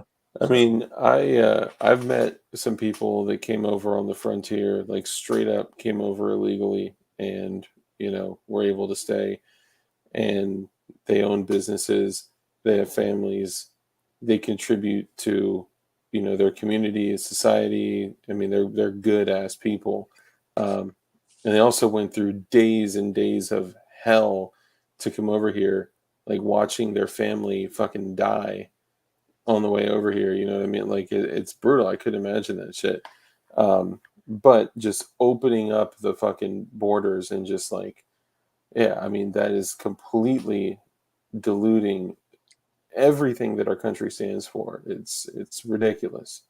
yeah, I mean, I have friends that are in Texas that are border patrol agents, and just the horror stories they tell me, or like even like my sister, her husband was they lived in El Paso and El Paso, Texas, and he was a SWAT team um, member. And just some of the stories I hear from them, like, because they're right across from Juarez, and some of Hmm. the stories of just some of the crap that happens from people crossing the border illegal. Oh, It's just disgusting. You're like wondering how could this crap be going down, and it's like it's just because of weak borders, man. Like what our yeah. president is doing right now. And call me racist if you want. What am I racist about? Latin people? I'm half Latin. Yeah, you're racist of yourself. Yeah, Just exactly. kidding. I mean, it's stupid, man. You can't let everybody in because Yeah, just because they want to cross the border, because they could want to cross the border for the wrong reasons. This is an excellent way to look at it. Matt Matrix says, assisting invasion of this country would be treason if you've taken an oath. Mhm. Excellent point. Excellent point. I agree. Um, yeah, not protecting the border is the definition of treason. Hell yeah. Sicario movie wasn't even that good. Second one was just plain stupid. No, I wouldn't say stupid. I mean, I enjoyed Sicario. It definitely wasn't as good as I thought it was going to be, but no, I mean, so I've known like so our area has become like really saturated with MS-13 and 18th Street, and you can tell like when you see people that they're affiliated.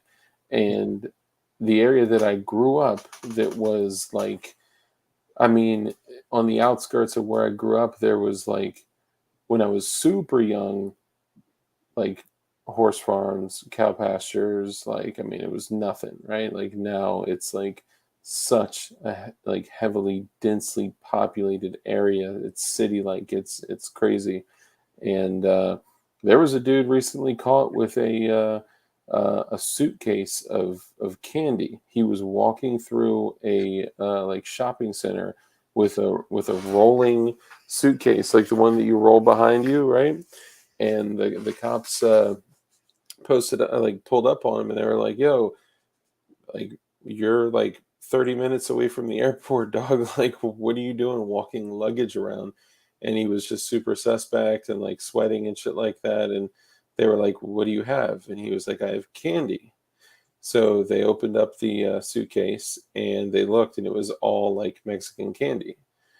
And then they ended up taking it out and like taking a closer look, and every lollipop, every piece of hard candy, like everything in it was just blow. It was all coke that was pressed to look like lollipops and candy and like all that shit. And it was a huge bust. I mean, they got keys and keys and keys and keys of shit that was packaged up to look like candy, which I'm blown away that they even got that shit over the fucking border. Wow, that's crazy. Yeah.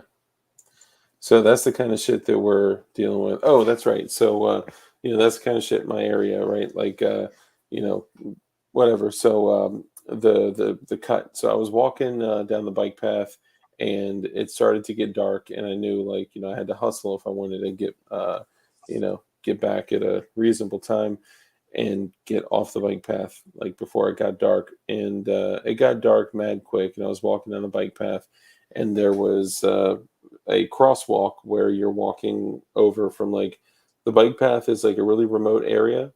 Then you walk over like a really well lit, like you know, well populated street, and then you're back over into a remote area.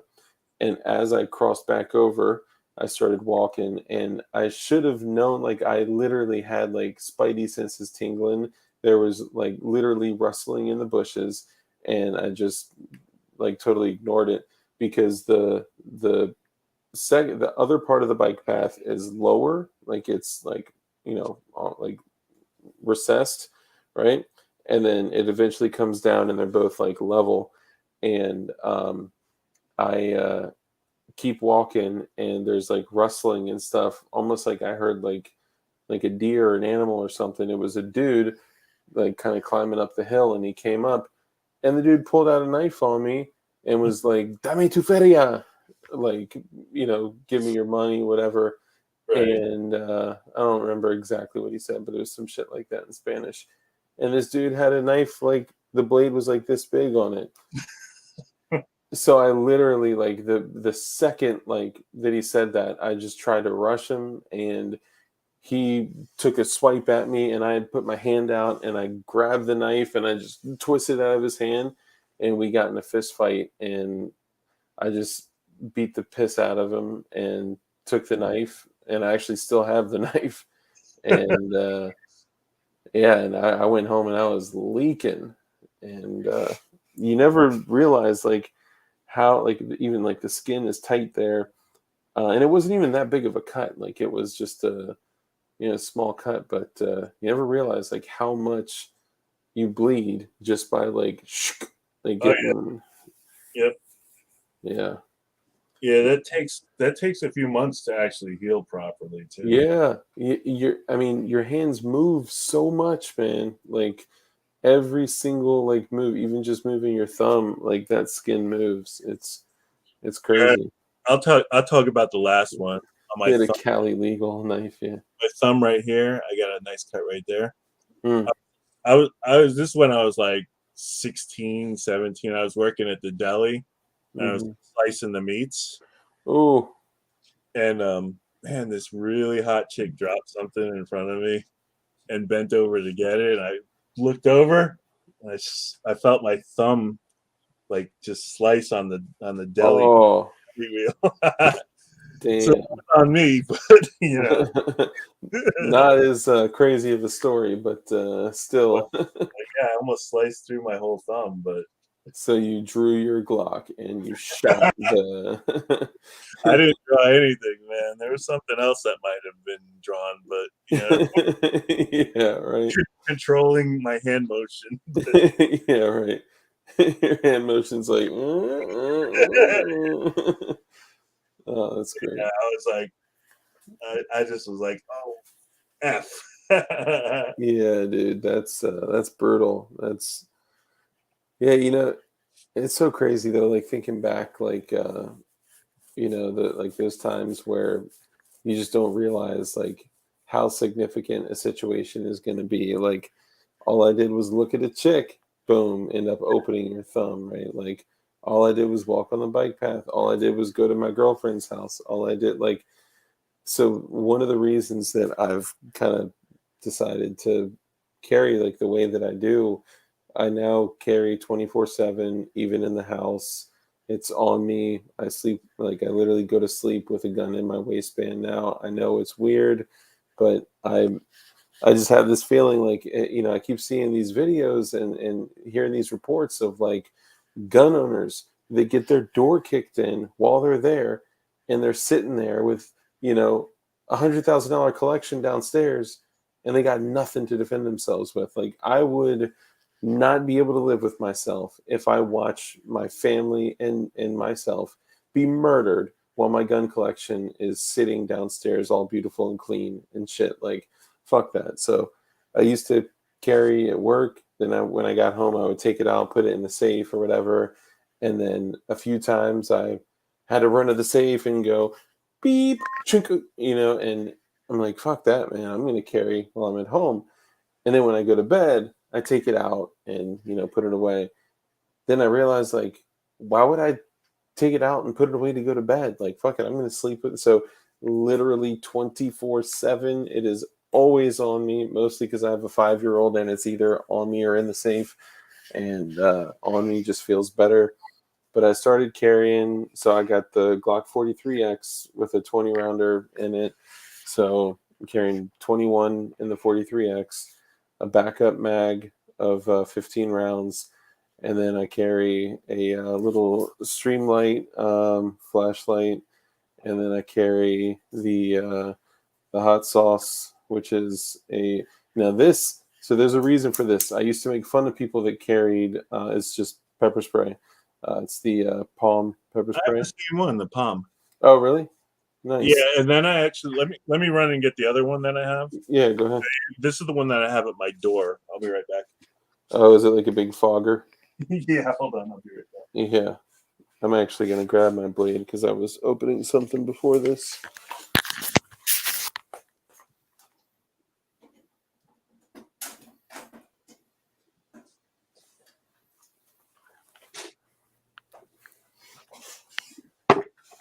Yeah, this is Nice. the this is at my door. Is that the saber? It's called Streetwise. Oh, okay. Is that like the OC spray or is it the CS gas? It's OC. Mm. It's for like if you're like if like there's a protest going on. Yeah, small mob of people. Yeah. So I just figured keep this by my door. Let me show you this shit. Hold on for 1 second.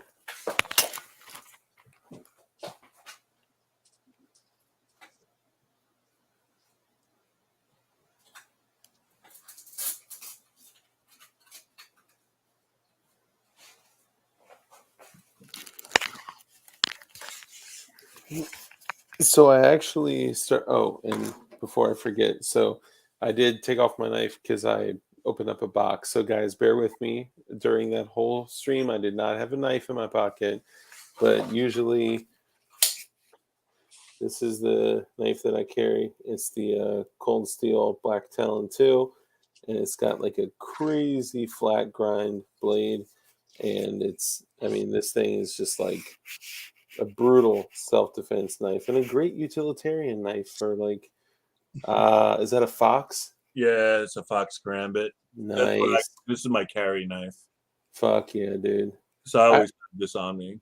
so okay, so I always wondered, I couldn't work out the like, you know, everything in my head of like how to carry it as a karambit, like the way you have like tip up carry, the way you have the blade on it, and use the Emerson wave to open it. So if you're carrying it right-handed, okay, Mm-hmm. this little thing here, The wave, yeah. yeah, if you try to pull this out of any pant pocket, it'll deploy. I don't know if it'll deploy because I'm wearing pajama pants right now. So even if you're okay, so Like, let's say oh wait, actually, I have regular pants. So watch. my man forgot what kind of pants he had Well, on. they're pajama pants, but they have pockets on the side. Oh, gotcha. Ah, okay. That makes sense. So it drags on the pants. I don't know if you can see. Yeah, yeah. And you just hold it by the latch. Okay, so mine works the reverse way. Yeah. So mine works. Hold on, let me move this. So as it comes out, I'm also wearing pajama pants. You pull it like that, and it opens as you bring it out. Yeah, But similar. it, if it's the other way, like if I swapped the clip and it was like this, it doesn't open as easily. I mean, it would likely open, but there's sometimes when I rock it on the other side that it doesn't catch it correctly on the way out. Right. It's where the clip is though too. It creates Yeah, like it keeps it tight to the pants. yeah, Yeah, it's like if I'm carrying with like jeans, like I normally would be wearing, it's 100%. It's gonna catch that and deploy. damn. I may need to get a Fox then, man. Well, I mean, it depends. There's other blades that turn the other side, like a reverse karambit, but it depends because if you're like used to fighting with knives, like martial arts, a Yeah. karambit is one of the best Oh, blades. hell yeah. Like, so I've done a little bit of training with knives and used the karambit, so I'm comfortable with this. That's why I carry it. But Yeah. it's whatever I you're. mean, I used to carry fixed blade karambits and folding karambits, and that's kind of why I like this style. I don't have the retention ring, which would be great, but I the thing that kept me from getting the Fox was in my head. I couldn't work it out of like, well, in the picture it has it this way, but it looks like you can switch the pocket clip. So if I can switch the pocket clip, then I should be able to do this. But then it would like a lot of the karambits that are available that are like cheaper options than the Fox. This is a copy for $10 on eBay.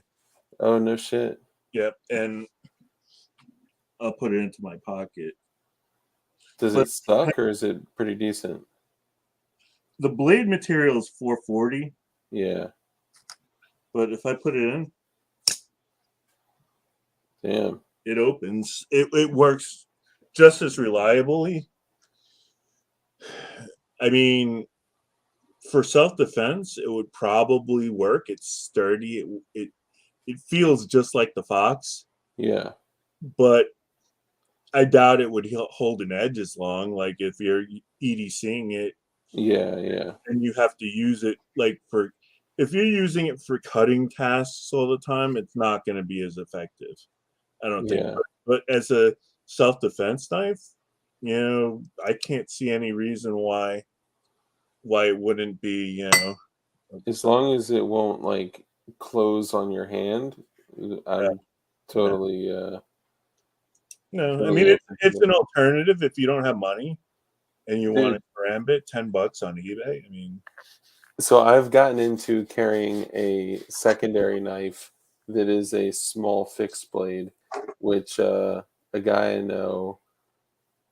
Oh, nice. yeah, I mean they're similar, Yeah, Fox is yeah, obviously a better choice, as a quality yeah, blade. It deploys, it feels nice, but that's my yeah, EDC, and this is just, I actually bought this knife before I bought the Fox just to see what it was like because I yeah, copy, but I don't endorse buying fake blades, but hey, if you don't have the money, hey, yeah, yeah. Oh yeah. So today I went to the local gun shop and man, I was so pissed, dude. I realized that I was like, I need to get new weapon lights. I have one TLR1, and every time anyone sees it, they're like, oh, that's a TLR1 HL. I'm like, no, this is the original TLR1. It's like a 300 lumen weapon light that like is very limited, right?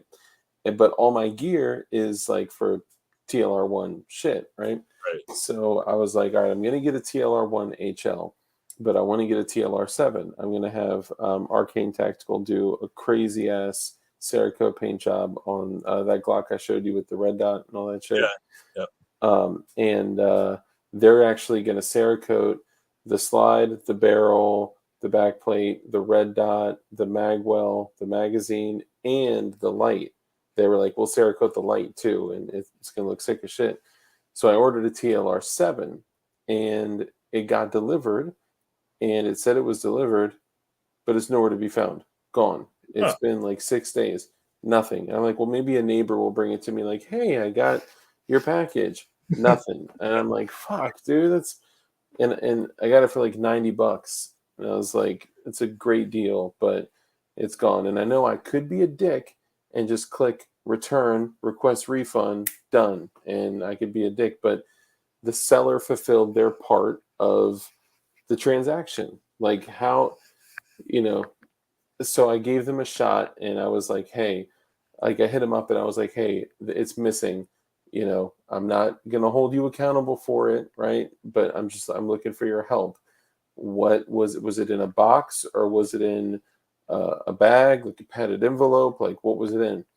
And I say she responds. I could tell it was a chick. She was like, well, I sent it to the address on file, blah, blah, blah, blah, blah. I was like, I know. Like I said, I am not saying that you're responsible for the shit. I'm just trying to get some help. Was it in a box or a padded envelope? Could you tell me how it was packaged? No response. Okay. So mm, then 6 days go by and I message her again. And I'm like, hey, it's been 6 days. It still isn't here. Like, you know, um, looking for options. Like, what should I do? And still no response. So now I'm like, all right, you know what? You're not even helping my ass at all. So now I'm just about to hit click refund. You know, I'm trying to give them a chance because I know what it's like to run a business. I know what it's like to be a seller. I know what it's like to, you know, right. They're on thin margins, especially nowadays. So you want to like, but the thing is that some of the times the people that are answering the phones don't give a shit. yeah, yeah, no, they don't give a shit. Kimball says, DLD, you need to be buying your wife flowers and not gun lights. Hey, Yeah, I know. you got to use what I say. Flowers are like they die. Why would you want to buy those? Buy her like a fruit tree or something. Like Dude, like a plant that will grow and like symbolize your love. I'm all about that. So I don't know what it was, but like I live right on the wood line in like a small like suburban community, It's not like overpopulated. I moved out of a very like overpopulated area, and in Virginia, and for some reason they like completely cleared out this area of the woods, and I started composting there. I started like doing worm castings there, and like the soil is like peak, like it is perfect. And I was like, man, I'm gonna plant a fucking couple fruit trees here. Like this is like perfect. So I may actually um, take up that challenge. Yeah, get some heirloom seeds and throw it down. Hmm. What I do when my girlfriend like wants roses or something like that, Hmm. like my tortoise, my pet tortoise Guapo, Wow. he eats roses. He loves them. They're high Really? they're high in vitamin C. They're good for tortoises. And Hold on. Roses are high in vitamin C. yes, sir. Could a human eat roses and Yeah, get vitamin C? yep, No shit. yeah. Hey, So she watches in horror as my tortoise eats her roses. It's hilarious. And that's too funny. I tell her next time I'll just buy you some like live plants. Yeah, dude, so that's where it's at, man. so now I We, plant like citrus plants or like tomatoes or whatever, you know. yeah, Or we even if it's started. a flower, buy a real flower in a pot. You know, don't buy freaking Valentine's Day. Don't waste your money on roses. Yeah, Like I went to a wedding one time, and they're like, and my girlfriend caught the stupid bouquet, and they're like, "Oh, what are you gonna do with that?" I'm like, "I don't know." And, like I videotaped it of my tortoise eating it and sent it to her. And damn. she knew that was gonna happen, which was funny about it. But Yeah, yeah, that's funny yeah, shit. he loves roses. He will eat the crap out of roses. Hell yeah. They made vitamin C pills out of rose lips. No shit. That's incredible. That's Yeah, I tried eating rose petal. No, thank you. I'll try human food. yeah. I mean, but if you're a tortoise, though, man, yeah, they're attracted to the color too. They see girls with pink toenails or something, and they see that color and they just attack. It's hilarious. What? Yeah, That's crazy. like my tortoise will like nibble on girls' toes, like because they see the colors on the toenails and they think it's like fruit or something. Damn, was your tortoise just like wandering around your house and shit? When I have people over, sometimes I let him out. He lives in Oh, okay. a box or something, but like I live in a condo, so I don't have a very big tortoise. He's Yeah, he's like maybe like 6 inches long and he's full grown. gotcha, gotcha. But when he sees girls' toenails, he attacks. That's nuts, man. You gotta tell people to cover up them toes. I That's mean, crazy. at this point they know though, and they think it's funny. Yeah, yeah. Yeah, dude, I don't know. I like we got like lettuce, cucumbers, strawberries. We got just a bunch of like, easy to tend shit. And it started out with like spices and actually essential. I started out with grass. That was a tough one to nail down with the VA red clay is like it just does not want you to grow. It eats anything you put down on it. But I ended up Yeah. working through that.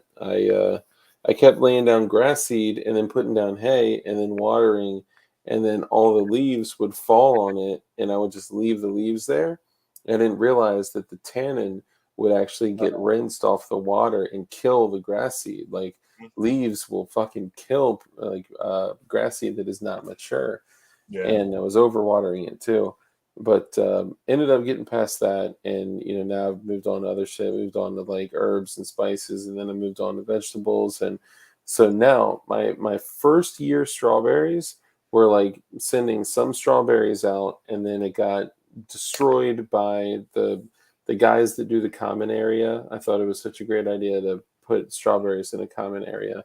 Completely wiped out the strawberries with a fucking ride-on lawnmower, and Mm. then I took raspberry cuttings, and I did 10 cuttings. 8 of them died, 2 of them survived, and they literally started flowering, and small raspberries it looked like weird, like raspberries and blackberries. I don't know what kind of shit it was, but it was starting to grow, and I was like, oh my god, like we did it. Same thing. They fucking destroyed the whole shit. So now that that area is completely cleared out, they got no reason to go back there. I'm literally gonna like make like barriers with like rocks or like something, and I'm gonna plant fucking like apple trees or like cherry trees or something. It's a small area, but I can fit 2 trees in there. There you go. And honestly, like, I mean, I don't have the space because I live in a condo, so I don't really have the space to do that. But I've been planting stuff at my parents' house lately because they have like 3 acres.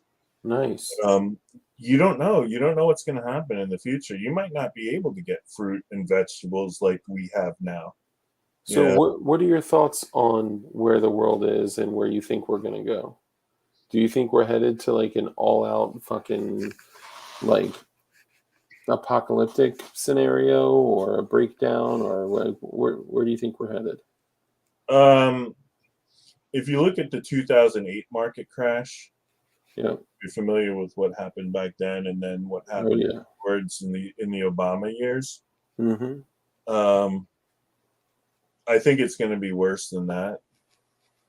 I don't think we're going to be like without rule of law, Mm-hmm. but unless who knows what's going to happen with Putin. Hopefully, he won't launch nuclear on us, but at that point, it's like all bets are off. But as far as what I think's going to happen, So Bar Prince, what's up, brother?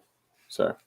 yeah, as far as what I think's going to happen is I think we're going to have another correction like we did in 2008 in the stock market. I think we're going to have high inflation. I don't see a way that they can stop high inflation without raising interest rates through the roof. Mm-hmm. A lot of people are making money in real estate in the market, and that's how they're keeping alive right now. Cryptocurrency and all those types of assets are going to go to shit Yeah. once they start raising interest rates, and the government's trying to create their new cryptocurrency for the U.S. dollar. And Oh, bro. What's up, Petey Ralph? Dude, get this. Are you familiar with the terms ESG and CSR? yeah, Okay. Well, what do you know about that? well, let's put it this way: I work for a major bank. Actually, I'm a financial analyst. Okay. All right. I So, I trade, and I'm seeing a bunch of ESG emails coming through now. uh, okay, and let all the folks know what that acronym stands for. What is it? ESG is social is Environmental, social, um, guidance or something. Yeah, yeah, but basically, it's like your social environmental credit score. It's like what they're doing yeah, in China now. yep. And this has been a thing for like literally. This has been going on already for, I mean, years. And just to show you guys, so there's two. So there's ESG, which is environment, social, and governance. That's what it is, in Yeah. governance. Okay. So it's it's bad. Okay, um, but there's a CSR, which, get this, if you're a company, it is your corporate social responsibility. So Mm, they publish information on companies to tell the world how responsible and how healthy your business is for society from mm, a corporate standpoint. So, like, for example, if you sell firearms, if you sell firearms parts, if you sell ammo, if you sell knives, if you're a knife dealer or whatever, like that you will get a low score. You probably won't be able to get loans. You probably will be casted out by I don't know though, if we do go over to some crazy government crypto, the exchange rate will probably be less for those with lower ESG scores and lower CSR scores. I mean, So, with your expertise, how likely do you think we are to go to a government-based digital currency? I feel like there will be some form of it, but it's it, it it's not taking hold really. They'll have to do it behind our backs, I feel, which is kind of the way that they're doing it because you don't really hear about it a lot. And Yeah. the only reason I know about it is because I kind of pay attention to it, and because some Hmm. of my friends are have crypto farms and they're into the cryptocurrency, Hmm. and they've been taking hits lately, and a lot of it's because of that. But you know, it's you're gonna start hearing a lot more about it, I think, Yeah. because it's an easy way for them for the government to see what you're buying and control what you're buying. And Yeah. let's say I'm fat, which I am, a little bit, but and I go and want to buy sweets and ice cream and beer and stuff, and maybe my card will get turned down, but you know what? There won't be any cash, so I can't buy it. So I don't know. I feel like it's a bad move for it, and it could create a lot of issues. But Yeah, Petey Ralph brings up a good point. He says, we're already using digital currency. All of our money is digital. I haven't touched cash in like a year or two. Yeah, I know that. I mean, all of our money is digits on a screen anyway. It's crazy. But I mean, if something like this were to take hold, this would be a like world currency, and you would likely. Um, and I'm just kind of speculating based off of shit. I mean, this is all real shit, verified shit. Look up, and this was brought up recently on Black Diamond Guns and Gear as well. Look up your bank name and ESG, and uh, you're going to find something on it.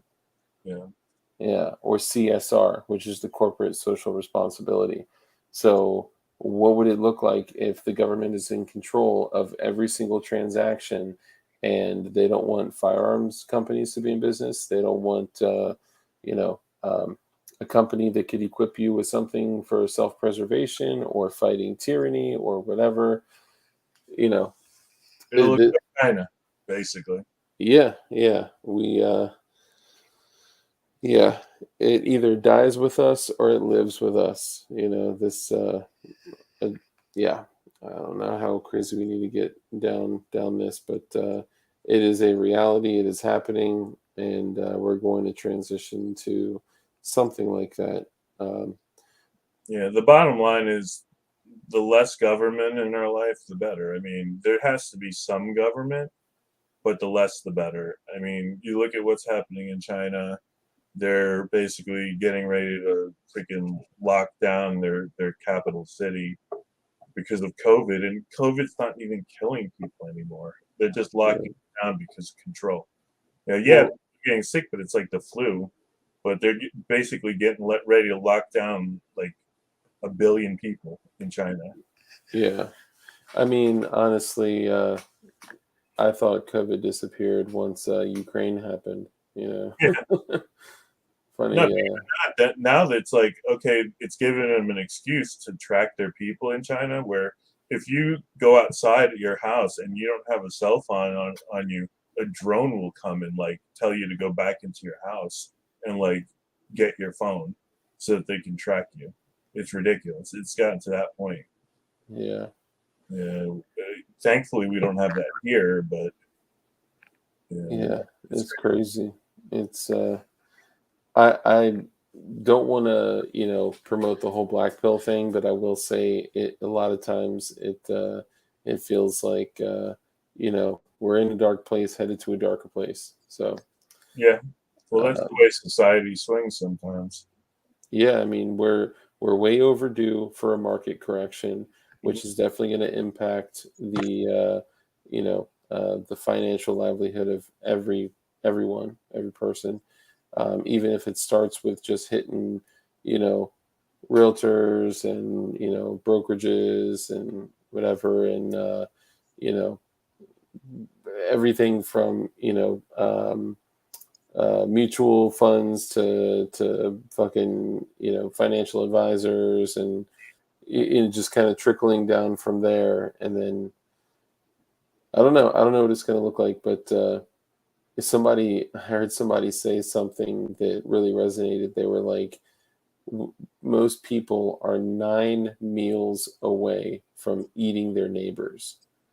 Like, if they miss 9 meals, 3 days of 3 meals, like they are 9 meals away from like turning into an animal.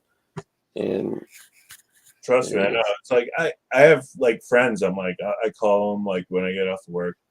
Like let's say I call them today, and they're like, "Oh, what are you doing?" "Oh, I'm going to Publix to get to the grocery shop." And I call them the next day. "What are you doing?" "Oh, I'm in Publix. This that." They're in the grocery store like every freaking day buying food. yeah, And it's like, and I know it's like up north, even like this whole thing when COVID first started, like there was like no toilet paper. It's like, you know what though? If shit hits the fan, there's not going to be anything. Toilet paper is going to be the last of your worries. yeah, yeah.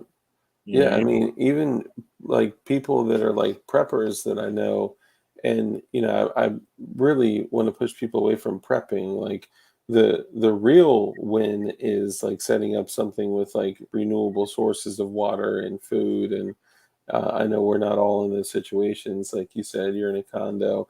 I'm not in a situation where I can like it's illegal to catch rainwater where I'm at. Like, I can't. There's so many ways that I could be doing more, but I'm not right now. I literally am storing water, and I'm storing food. I'm storing guns. I'm storing ammo, and like that's like the current situation. But yeah, I think the whole Ukraine thing is a setup, and I don't know why it's a setup. It's a government that we installed. It's a In 2009, it was actually literally predicted by the sitting director of the CIA to literally happen exactly as it has. The At the time, the sitting director of the CIA got up in a meeting in front of like Congress and like like everybody, every agency head, everybody was there, yeah, and he was like, if we don't stop pushing NATO and growing NATO the way that we have been, Russia has said that they are going to react, and Russia does not lie. Like, Russia does not say, "Hey, we're like flexing to like look tough and be tough." And he's like, if Russia says something, believe them. And he said, they were like, "Well, what do you think will happen if we continue to grow NATO?" He says, "Well, Russia will, you know, invade Ukraine. First they'll take Crimea, and then I mean he literally laid out exactly what is happening right now, and it could potentially spark a global conflict where nuclear weapons are involved." And I'm like, holy shit! Like, that's the only thing is I don't feel like anybody thought that Ukraine would have been able to fight back like they have. I think everybody. I think what if Russia would have went in and taken over Kiev and basically the Ukrainians wouldn't put up a fight, nobody would have said anything. I think people would have just been like, okay, well, that's the new state of the world. But you know what? They fought back, and like whether you like the president of Ukraine or you think that he's just an actor that was put in and blah blah blah. You hear both sides of the argument, but mhm, you got to support the people, and the people don't want to be under Russian influence. So that's the yeah, way.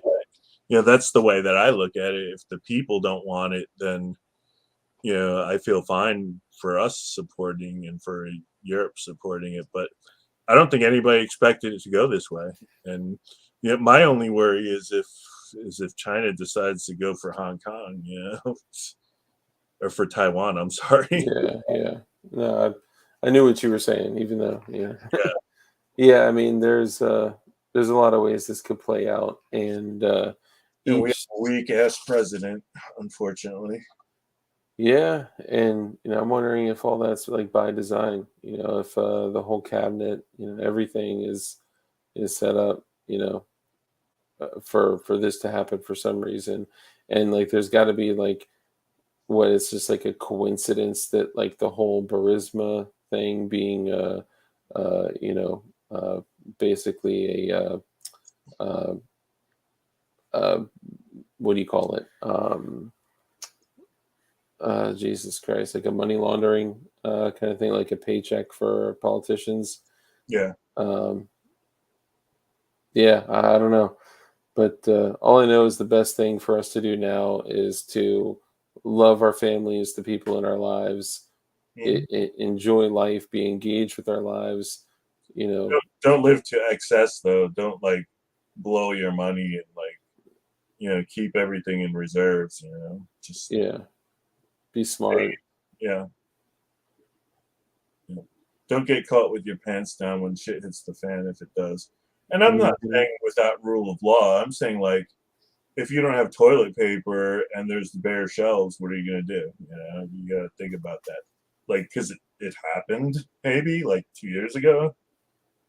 You know, Yeah, China's about to get locked down again because of COVID or slash government, you know, intervention, and who knows what that's going to do to the supply chain for Chinese goods, aka toilet paper again. So might want to go out and buy your toilet paper again. yeah, right. That's the funny thing too, is that people are like so limited in their critical thinking that they didn't even like need toilet paper. They just go through a store and see that all the toilet paper is gone, and they're like, I must need that too. Why is everybody buying toilet paper? It's a shame they don't do that for guns and ammo.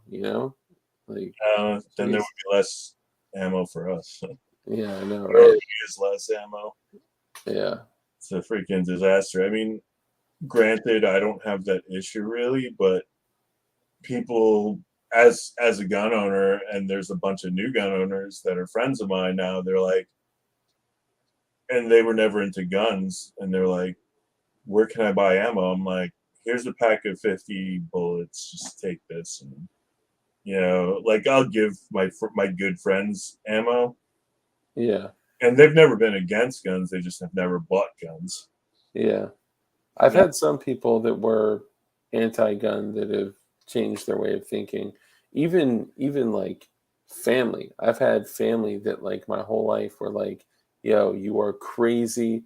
You are a psychopath. Like this could never happen here." To the last 2.5 years, them changing like, "So what AR should I buy?" What? And like my dad got like a 308, like an AR-10, SIG M17 or M18 or whatever, and I'm like, dang, like this is light years different than I don't know, but Well, like yeah, during the rioting out west, like when things were starting to look a little bit scary, my mom was very anti-gun and does not want guns in the house. But my dad was in the military, and you know, during Vietnam, he carried a M14 mm, and also had a 1911. So I actually convinced her to let my dad keep the weapons that he had when he was in the military because he knew how to use them. So he now has one of my 1911s and M14s there. nice, But yeah, my mom was very anti-gun. My dad has never been anti-gun, but I guess he's kind of like, okay, well, I use it as a tool of war, and I don't really care yeah. about it anymore. I'm not at war, so I don't need that tool right now. Yeah, but he's not anti-gun. He's not. He's pro-gun, Yeah, and he's a Republican, and he's very right-wing. But he just, if my mom doesn't want guns in the house, then he's not going to have guns in the house. But now they do. So is it an actual M14 or is it like an M1A? no, it's an M14. Oh hell yeah, dude, that's sick. Yeah, Yeah, that's an incredible firearm. Dude, the machine gun that I almost bought that like got away was the Ruger AC 556. I thought about buying one of those a while ago. Dude, I could have got one for like it was like 12,900, and it's safe, semi, 3 round burst, auto, and it Mm, was all stainless, the stainless metal folding stock, like the A team. nice. Oh my god, it was so beautiful. 12.5 inch barrel, and I was like, oh bro, I need one of these. But I didn't get it. And now they're going for like $20,000. Yeah, I remember because when the M16 spiked, they were still selling for like 10 grand or less. Mm, I was really looking at one, but I'm like, man, I got an M16, so why do I don't really need this. hmm Like, it's like, man, I probably should have gotten one just at the time just to have it, but Just to have, man. That it's and they just, run, man. yeah, I'm like, I've got a mini 14. It's like I don't really need this, and Yeah, yeah, but they are cool. yeah. They're cool as shit. I mean, they should have taken AR mags, but whatever. It's Bill Ruger. What Yeah, can you exactly. say? You know. But anyway, dude, I know it's not always super easy talking about the situation that you went through, and I mean, you had to take two dudes' lives, and I know, but I appreciate you being willing to come on and talk about it, and the things that you discuss could possibly help somebody else in the future. So thank you for doing that. Hopefully, yeah, 200. I think it's like 250 stitches in my face. Damn, 250. Yeah, but it was a plastic surgeon that did it, so they were like really like close and precise, thankfully.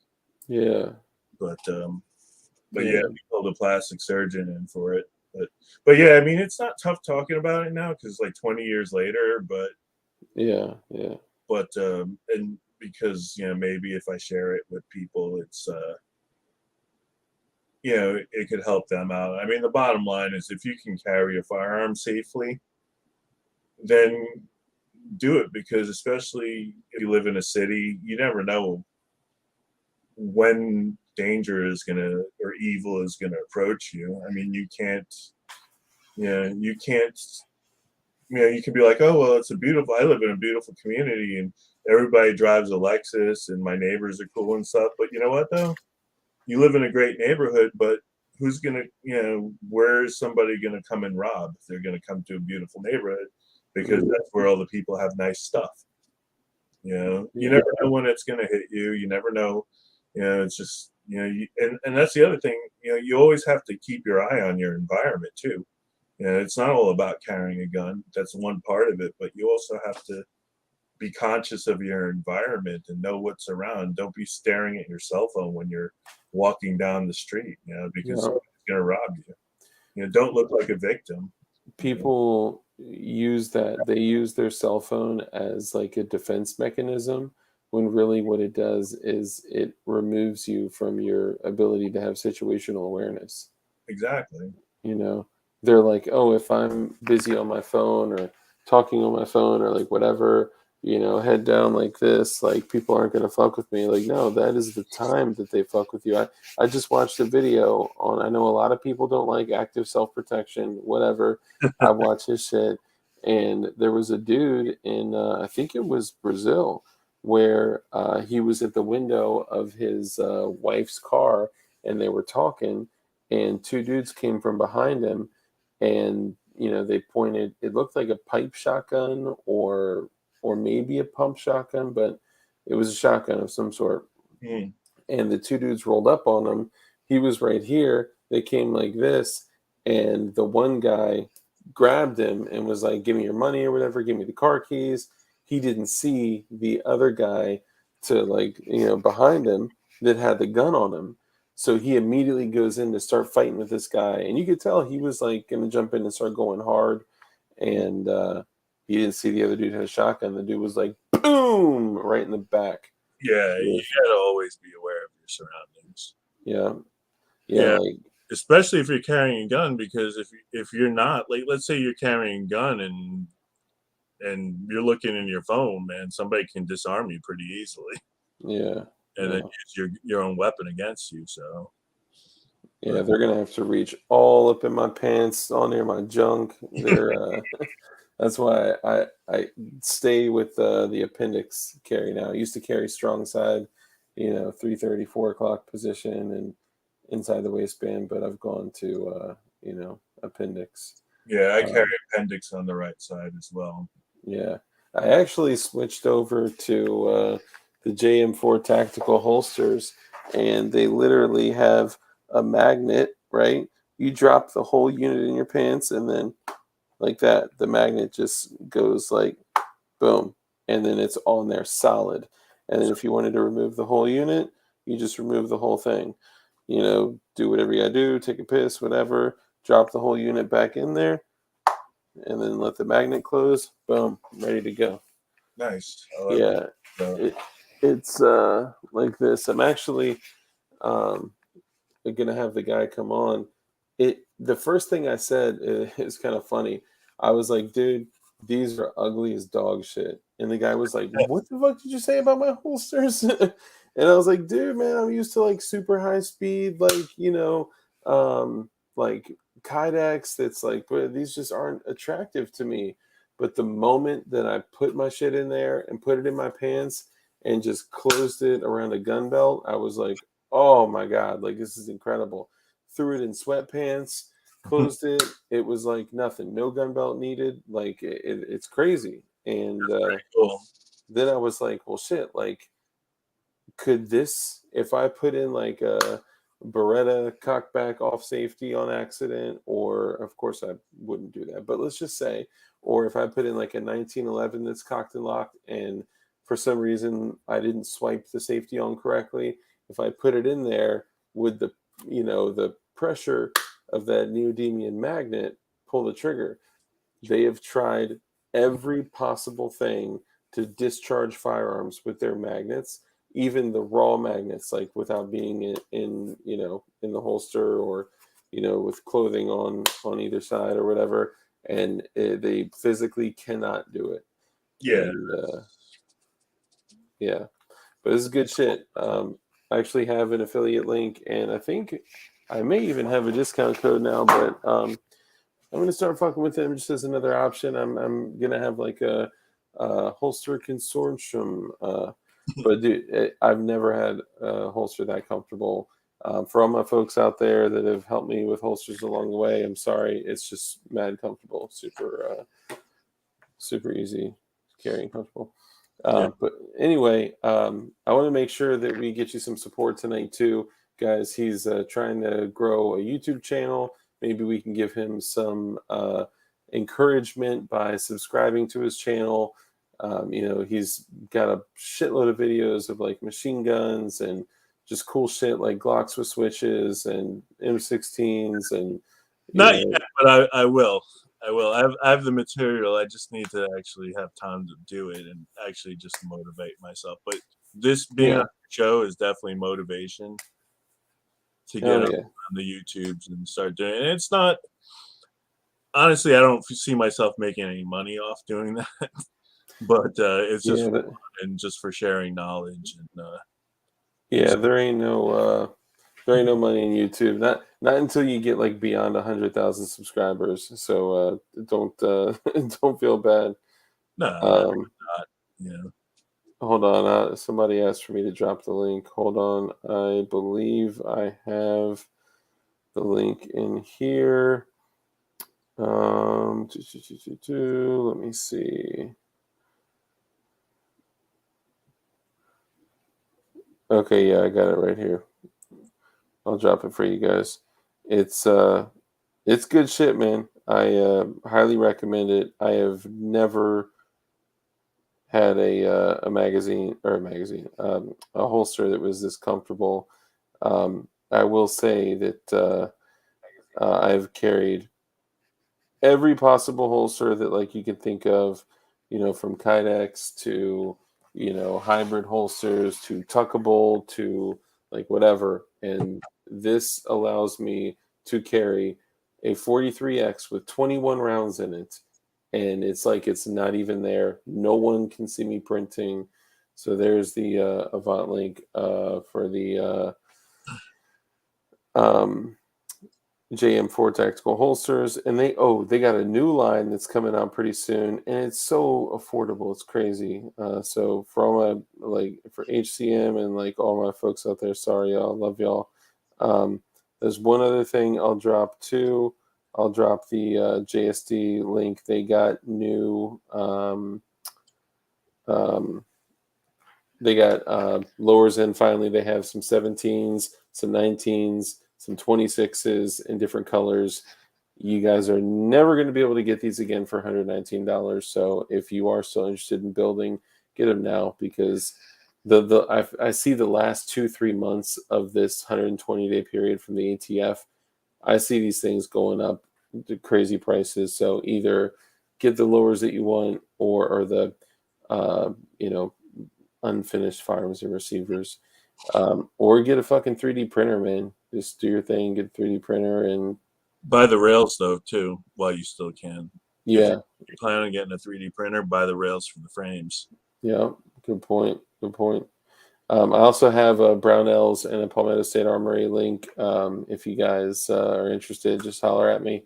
Obviously, you don't get like really anything from it, but like it does help support the channel. It builds up over the course of the month or so. So anything you guys could do to help the channel would be super dope. Of course, we love all y'all. So let all the people know, again, just, for those that may not have been here, who you are and where they can find you, and all that stuff. I go by Florida Guns on YouTube. Honestly, I started the channel like probably 10 years ago, but never put anything on there. Just videos of just nonsense, and just never got around to promoting it. But I still follow all the YouTube, and I'm active in the community. I definitely want to start, and will start putting up some content soon, whether it's guns or actually I'm into cars as well. So there might be some car stuff on there. So we'll see. But whatever I feel like the road to take, hopefully you guys will follow me. And Oh yeah, man. I appreciate Dark having me on, and it was fun. Hell yeah, dude. Happy to, man. I think you know, anyone that's down to you know, get on YouTube or any type of platform, and they're about the cause, they're about freedom and liberty and guns and gun building and printing and all that shit. Like you're solid, man. You're gonna do great. So. And reloading, man. Reloading is an important thing too in the community, I feel. So. And reloading, and that's something that I've not gotten into. I was gifted a bunch of shit, a tumbler, thousands and thousands of pieces of brass, like all this shit, and I haven't taken any action on reloading. So I need to get on that so I can start cranking out some 9mm. Oh my god, if I could just crank out 9mm at the house while I was working, like I would bust a nut if I could do that shit, man. So I mean, when COVID first started, I reloaded about 20,000 rounds in the first like couple months. oh my god. Because they were like, "Yeah, you guys got to work from home." I'm like, okay. Yeah, right. Yeah, I'm tomorrow is the so I took a new job, and I was really torn on this, but I'll no longer be working from home all the time. It'll be kind of split, half from home, half out. But I've had this interesting relationship with money to where like I don't want to be in a like higher profile position that's like paid more because of like what it did to me in the past with money and all this shit. But it made me realize like it's not like money is not like the evil. Money causes a lot of evil to occur. I'm not going to lie about that, but it's how like I treat the money, or how I can use the money as a tool to fight against you know the tyranny that we're dealing with now. So I'm going to give this a shot and see how it goes. So I'm kind of excited, kind of nervous, kind of not sure what's going on, but whatever, give it a shot. And if it doesn't work, fuck it, I'll go back to doing my thing. So uh Hell yeah. But as you guys know, we want to support our guests, so make sure we go to Florida Guns, subscribe, click all notifications. If Are you on Instagram at all too? Yeah, but it's not under Florida Guns. It's just my personal page. But Okay. I Yeah. don't remember what that is because I don't care about it. I mean, like, I'm not a big social media guy Yeah. because I don't like a lot of my friends that are into guns are like, wow, we just type in your name and you're all over the place. And they're like, you can't see them on. Like, a lot of them are not really into the whole social media and don't want people to know what they do. So Yeah. Yeah. Yeah. I feel you. Well, if you need any help getting your shit set up, man, I'd be happy to help. I Um, appreciate it. If you need help learning how to reload, man, let me know. I absolutely do. That's one thing I do. Yeah, I definitely could use some help there. Um, but guys, I'll end the stream as I always do. As I say, rule number one is be kind. Be kind. It is the lowest output that you can give with the highest net return. You never know what somebody's going through, and when you're kind to somebody, like today, I got nasty ass, disgusting McDonald's food in the drive-through, and you know what I did? I asked. I was like, "How much is the guy's order behind me?" And she was like, "It's like $4.70." I was like, "All right, pay for his." She was so confused. She was like, "What do you mean? You already paid?" I was like, "No, pay for his." And the dude was like blown away, right? Like small little things like that. I know it's probably not kind that I encouraged him to eat McDonald's, but anyway, I told her to tell him to do something kind for somebody else today. And that's what life is about, just taking care of our people.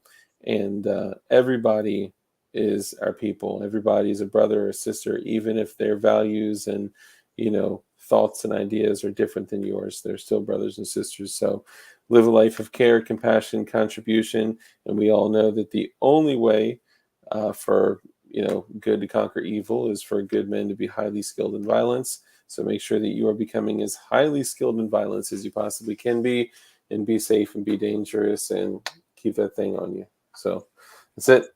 I'm out. Thanks, you guys. Later.